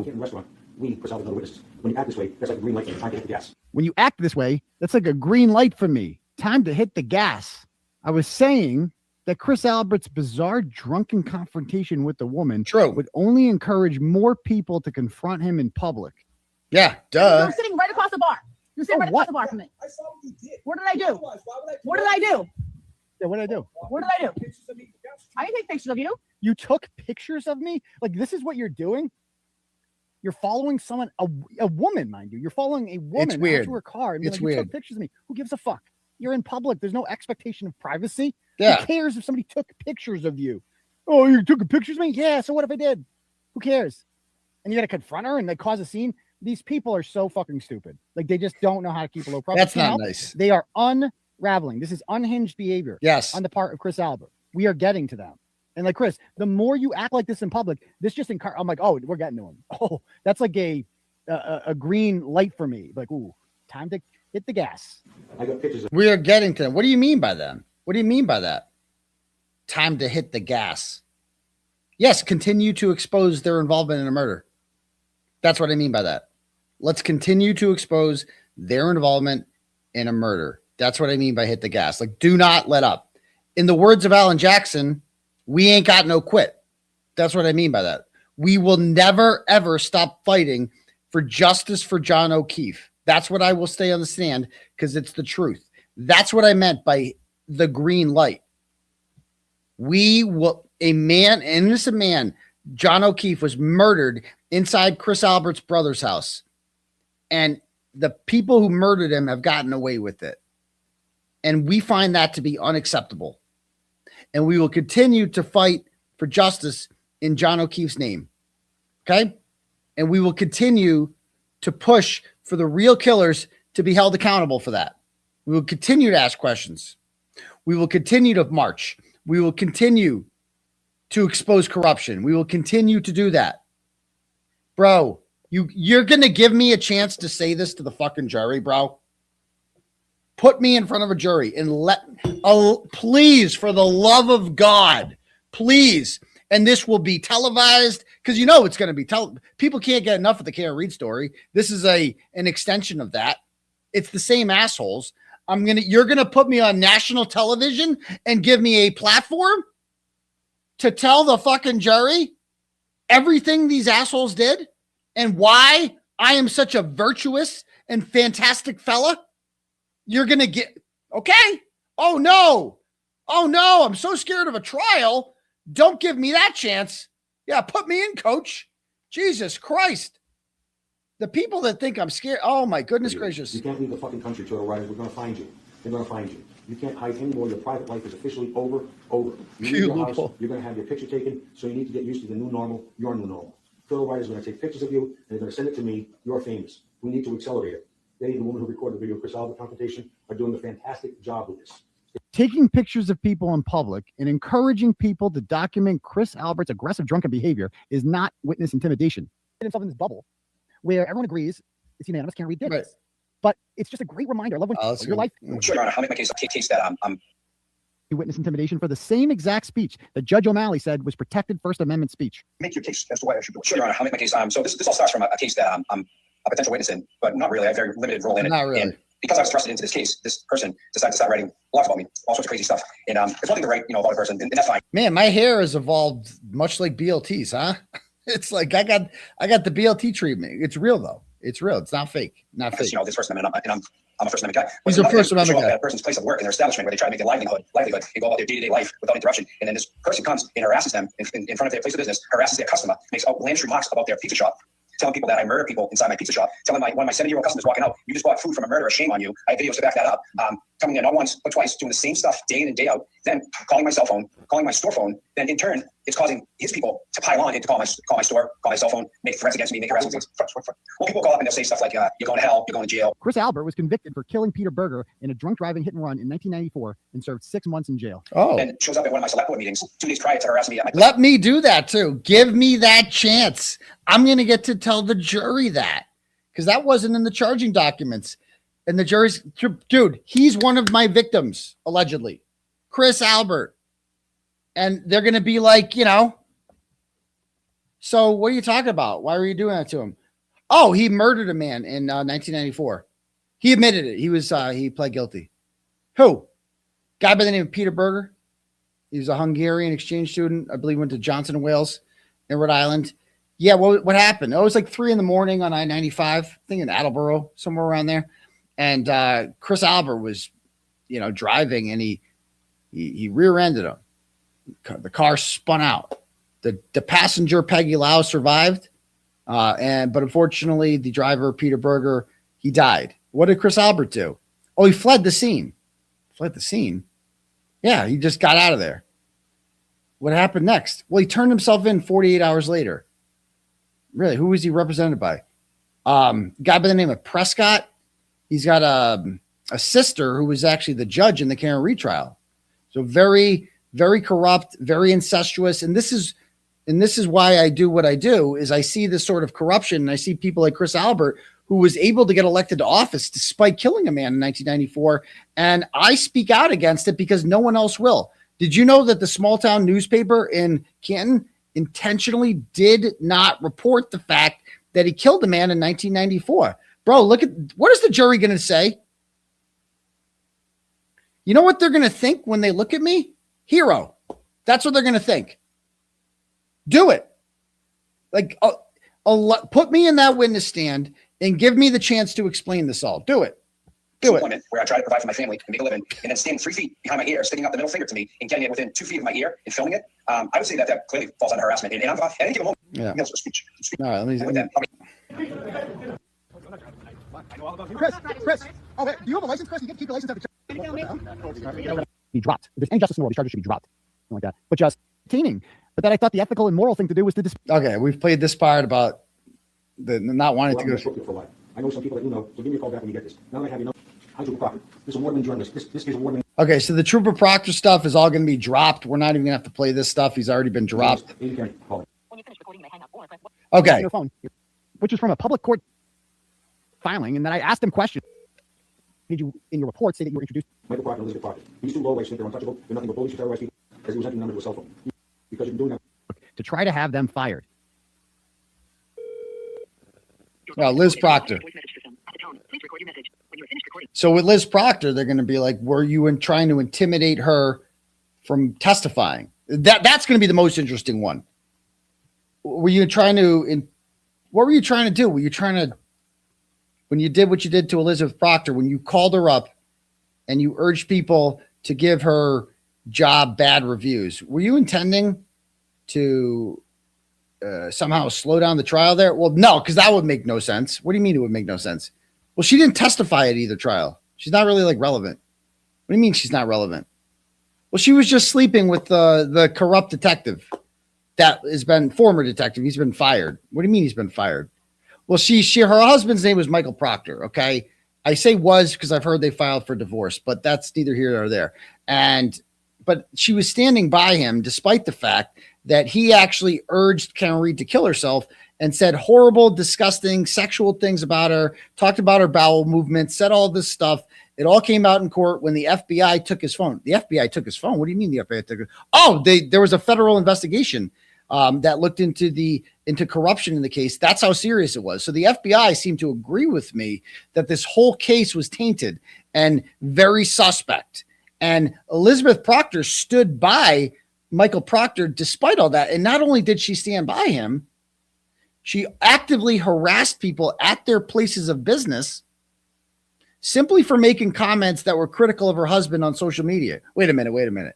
So the people that she called the workplaces of, did they do anything to her family? No, they just said that they didn't like him on social media.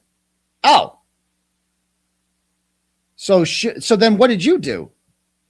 Well, I said that if she can call people's workplaces and try to take away their livelihood, shouldn't people be allowed to do the same to her? So you did the same thing she did. Yeah. Do you know if she's charged with witness intimidation? No. And that's kind of the whole point, is that they are a protected class of citizen who is allowed to do things that other people are not allowed to do. It's only illegal when you do it to them. Oh, I mean, what is Robert Cosgrove going to say? So you did do this, huh? You did do this.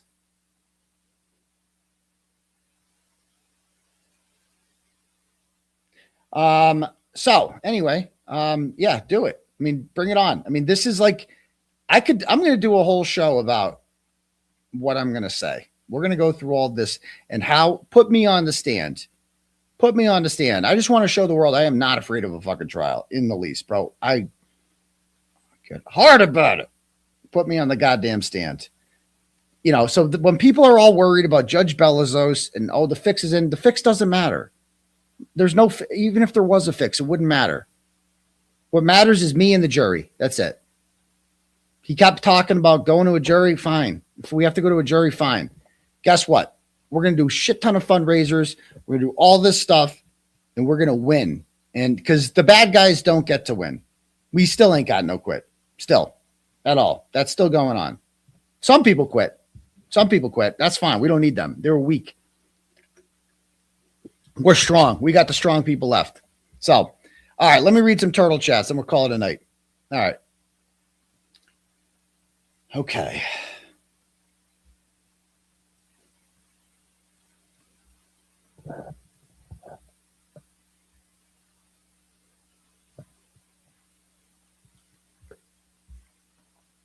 And I just had, again, I was just blown away by that. I had a great time yesterday.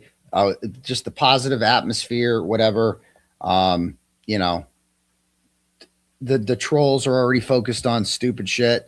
You know what they're doing? They're going through pictures and being like, ooh, they're like, where's his new girl? They're so obsessed with my personal life. It's like fucking bizarre. I can't even, again, like, you know, people like, oh, whatever. It's like, first of all, it's no one's business. And And secondly, it's like, my number one thing, it's like, I wouldn't want to date somebody that wants the spotlight. Like, I have no interest. Like, that should be flag number one, red flag number one. You know what I mean? It's like, don't trust anybody who wants to be seen on Turtleboy, who cries to Jennifer Altman when, I don't walk into court with her. Something like, you don't want somebody like that, right? You want the opposite. You want somebody who's wants to be supportive of you, and says like, hey, do you want me to come to court? And you're like, sure. Yeah, sure. Okay. I just don't want to get in the way. I just don't want to get in the way, and I don't want to cause any problems for you. And, but I want to support you. Yeah. That's called being supportive. You know what I mean? Like, do you want to be on my legal defense team and see all the documents? No interest in that. Don't want to do that. Don't want to know about that. You do your thing. And, that's called being supportive. So yeah, keep her away. Exactly. That's it. All right, cool. Let me read some comments here.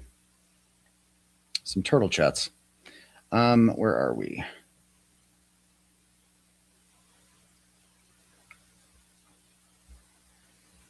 Oh, we have Lynette Carolla.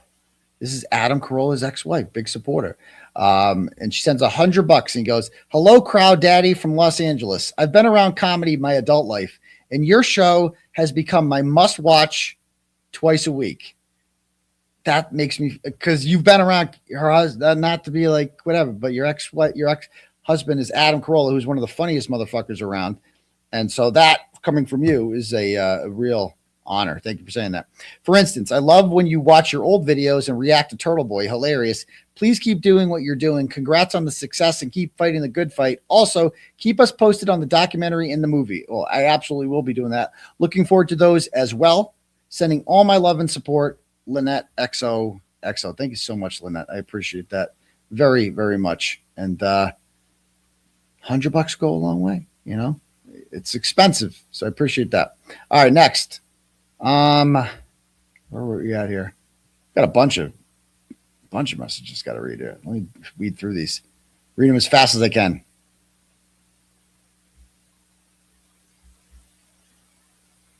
God damn.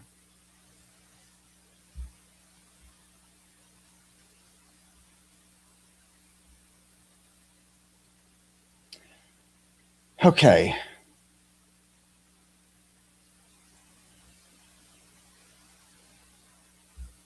Where'd they go? Where's my last one I've read here? VP, Lily C. I read. Obviously, Aaron, Patricia Sullivan I read. All right, this might be Christina. Sends $25 and goes, thank you, my turtle, for all you do. We got you. Thank you so much, Christina. I appreciate that. Maria, my good friend Maria, hairstylist of the Stars, sends $20 and goes, hi, Aidan. I'm so proud to be a supporter of yours. Thank you for all you do. I'm so sad I had to work yesterday. I wanted to be there to cheer you on, but next one for sure. Sending love and positive vibes always. Thank you so much, Maria. You're great, great person. And thank you for always being there to support me. Thank you so much. Stupid April sends $10 and goes, unfortunately, it's looking like we're going to trial. Which is wild, but fuck it. Let's go. I bet Kazi has seen the shows where you say, let's fuck. I guess the judge is just one hell of a wingman for Kazi. So let's make sure to fuck him good. Hashtag the Turtleboy way. So I appreciate that very much, Stupid April. Yes. And I'm not afraid of a trial. As you guys can see, I'm fucking ready, baby. Let's go. Next. Tammy sends $25, goes, first time commenter, but started listening to you in 2023. Behind you all the way. Thoughts on the Don Lemon arrest? I talked about that on, when did I talk about that? I definitely talked about that sometime. I don't know enough about it. My understanding is, and again, it's a very political issue because Don Lemon's a political person, even though he's a news journalist, but we all know what his political affiliations are. Something about the ICE protests in Minneapolis, and there was a church where something illegal was going on. I don't fucking know. I don't follow politics. Don Lemon was in there interviewing people, and he has been charged with something by the Trump administration.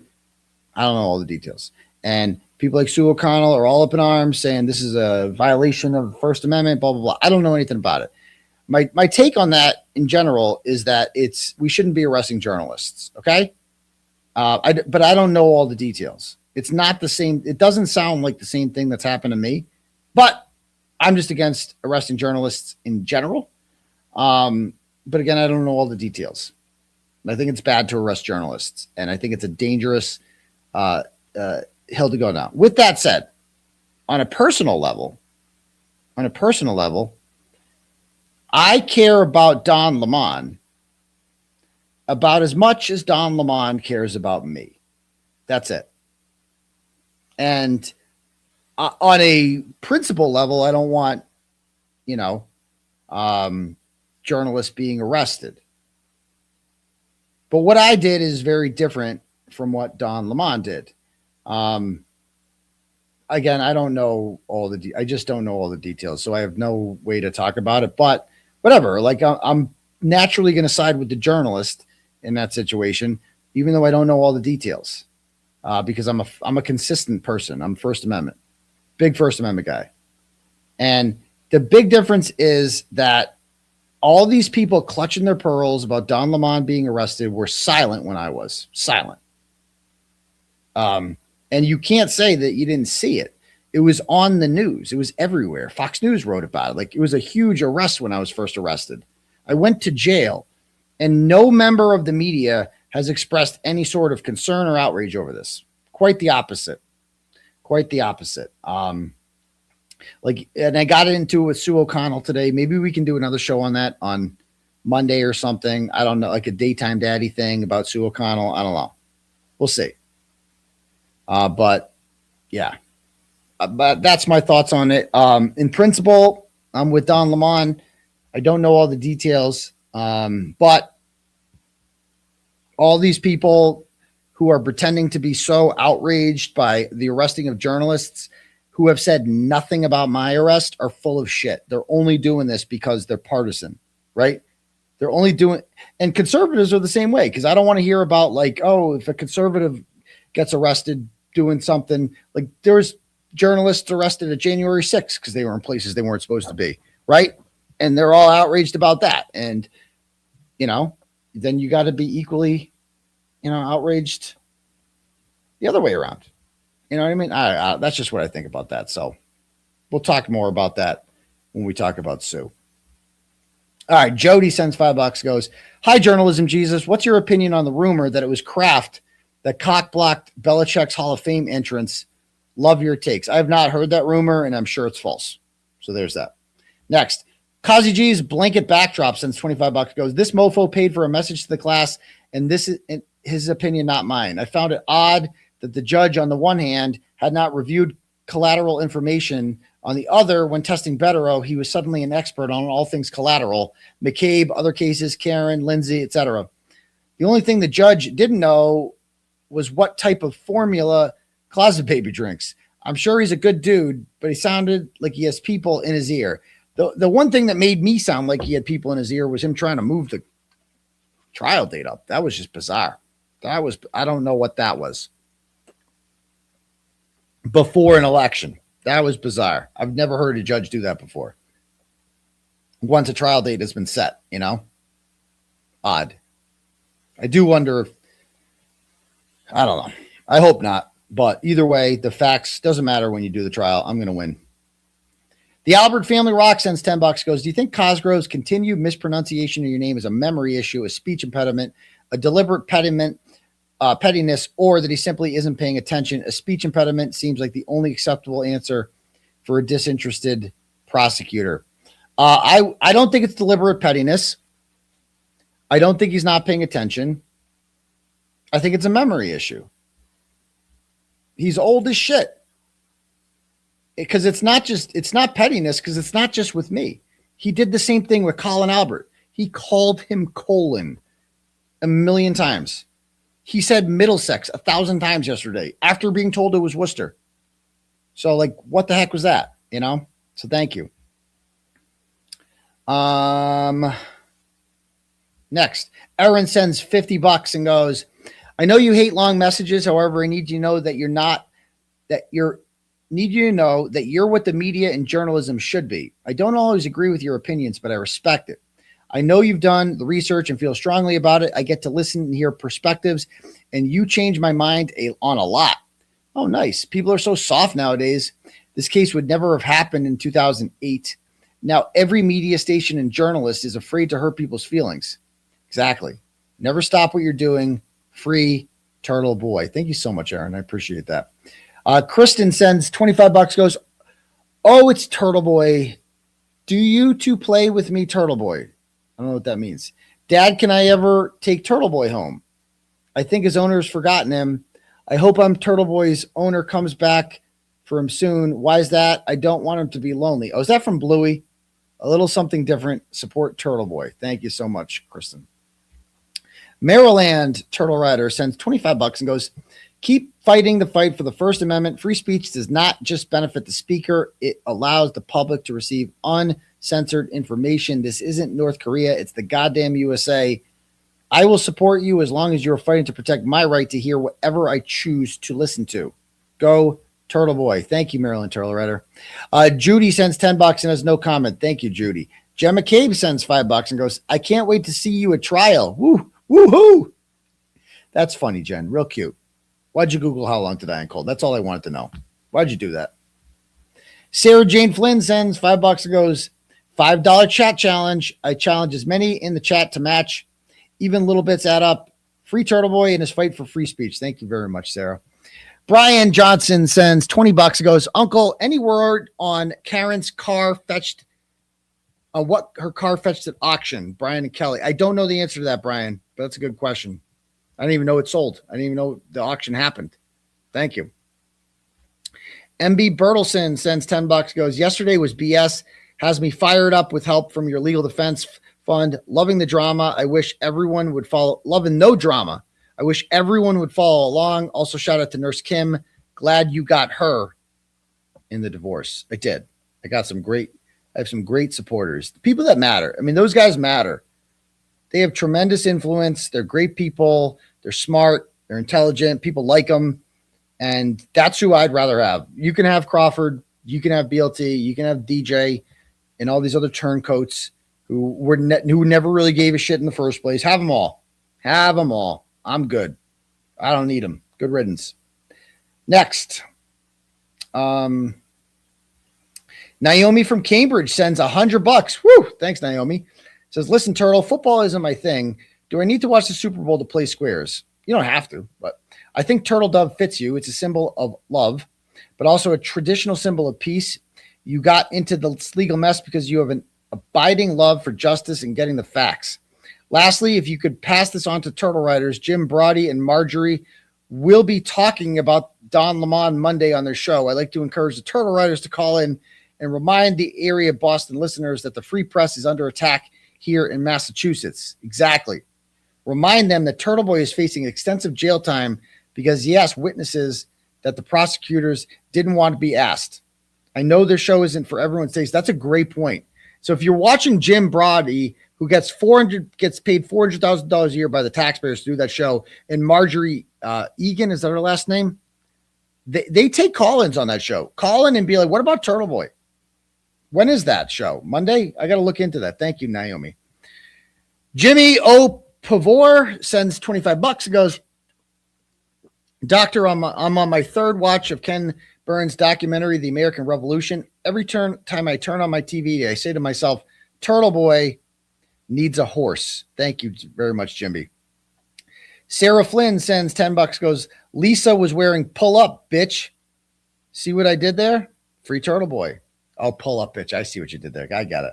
Maria sends $20, goes, Crowd Daddy, you've got to watch YouTube case analysis 4 years later. I want your opinion. I believe it. Okay, thank you.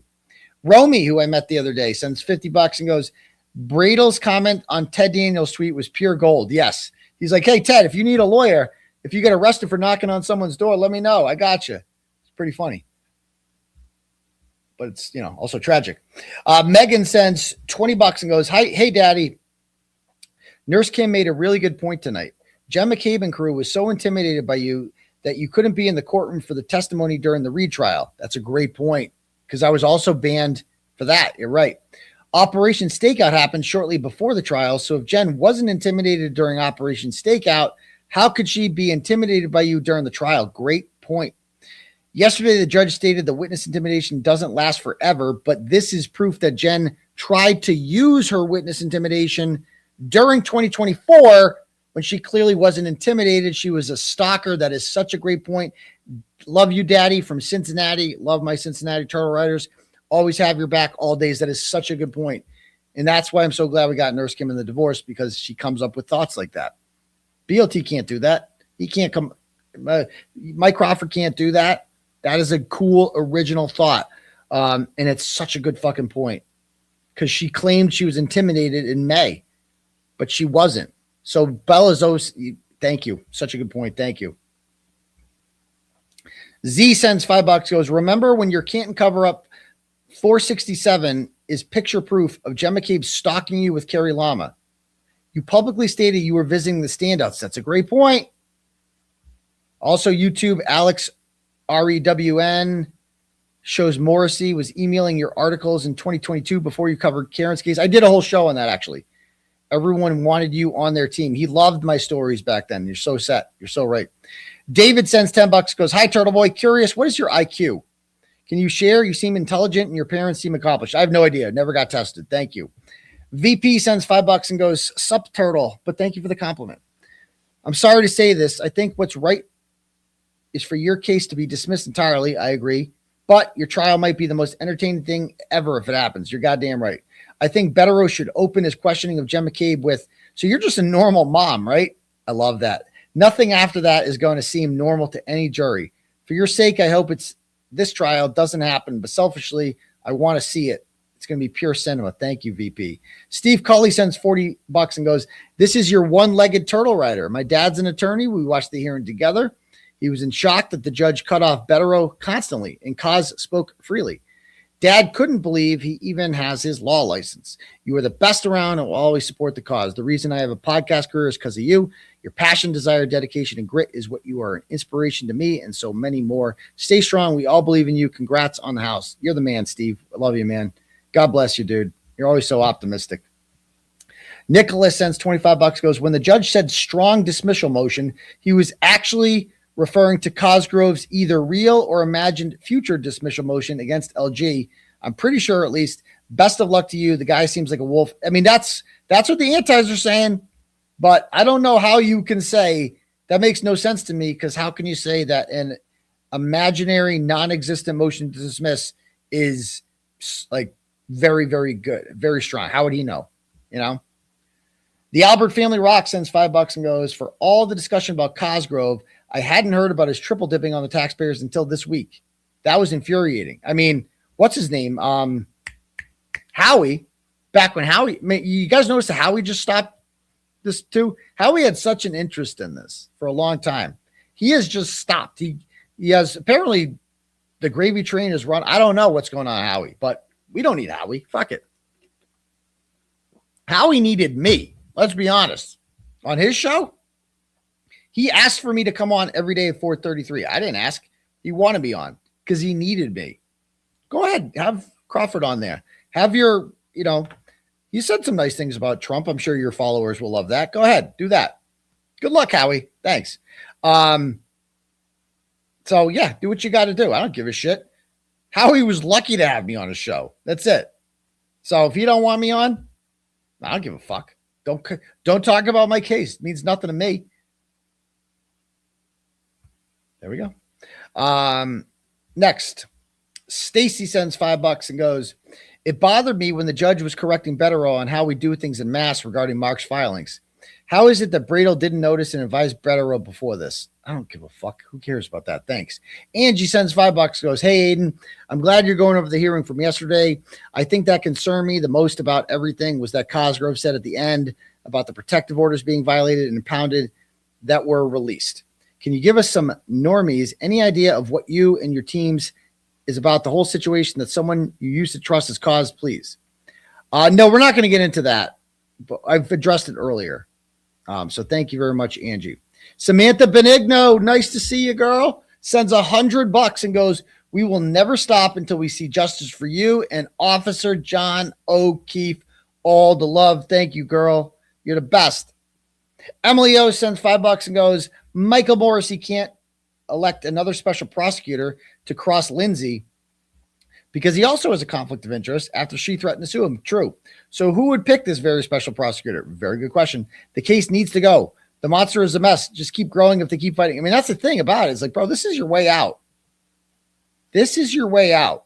Like, you can just be like, oh, cool. This is your excuse to leave, you know? But whatever. Christina M sends $20, goes, congrats on your new house. 2026, we free Turtleboy. Thank you so much, Christina. Colleen sends $25, goes, watching the trial via Melanie via Broken Baker, all I kept thinking about was when Cosgrove was talking, was ESPN's, come on, man. They do every week during football season. Someone should come up with our own version of, come on, man. Highlight reels.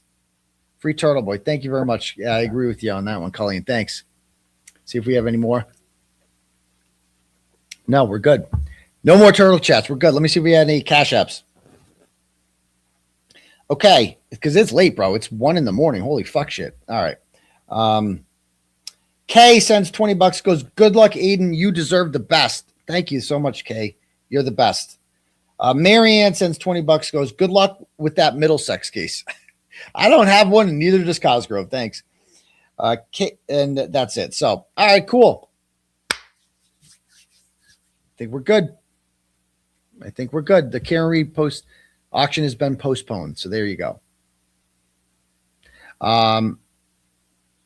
You know, I mean, Howie didn't even start covering the trial, the Karen Reed case, until I got arrested. That's when he took an interest in it. I mean, Karen used to be like, what the fuck? Where's Howie on this one? You know, she's always complaining about it. And I'm like, I go, he just won't say. He won't say that the McAlberts did it. He won't let me say that when I would come on the show because he didn't want to get sued. And so then after I got arrested, Howie stopped caring. And he's just, yeah, let's do it. And he got a book out of it and all this stuff. And, you know, he had me. I feel like after Karen Reed wanted to show, I was critical of him. Me and Howie made up like 2 weeks later. We were fine. We were good. I've been on his show since then. Something has happened. Something has happened clearly because he's just not talking about it. It's bizarre. And in my opinion, for him, not a good, I mean, go ahead, whatever, but you're losing out on ratings. I don't know what you're going to talk about there. So whatever you got to do, Howie, you know, teach their own. All right, cool. Anyway, guys, I am going to call it an evening. I'm going to the Celtics game tomorrow, actually. A very generous turtle rider messaged me and gave me, offered me 2 tickets to the Celtics game in the sports deck. I guess it's like a club. I've never been in there. So I'll be in there tomorrow with my son. We're going to the Celtics game. We're playing the Milwaukee Bucks, 3:30. Why the fuck not? You know, took him skiing today after the loss the Huskies took this morning. It was mad brick out there, but he's able to go down the Monadnock Hill now with no falls. So we're good. But anyway, I'm going to call it a night. It's fucking late. We'll see you guys all for the next episode of Turtleboy Live Tuesday night. Peace to you, bum crease. Outie.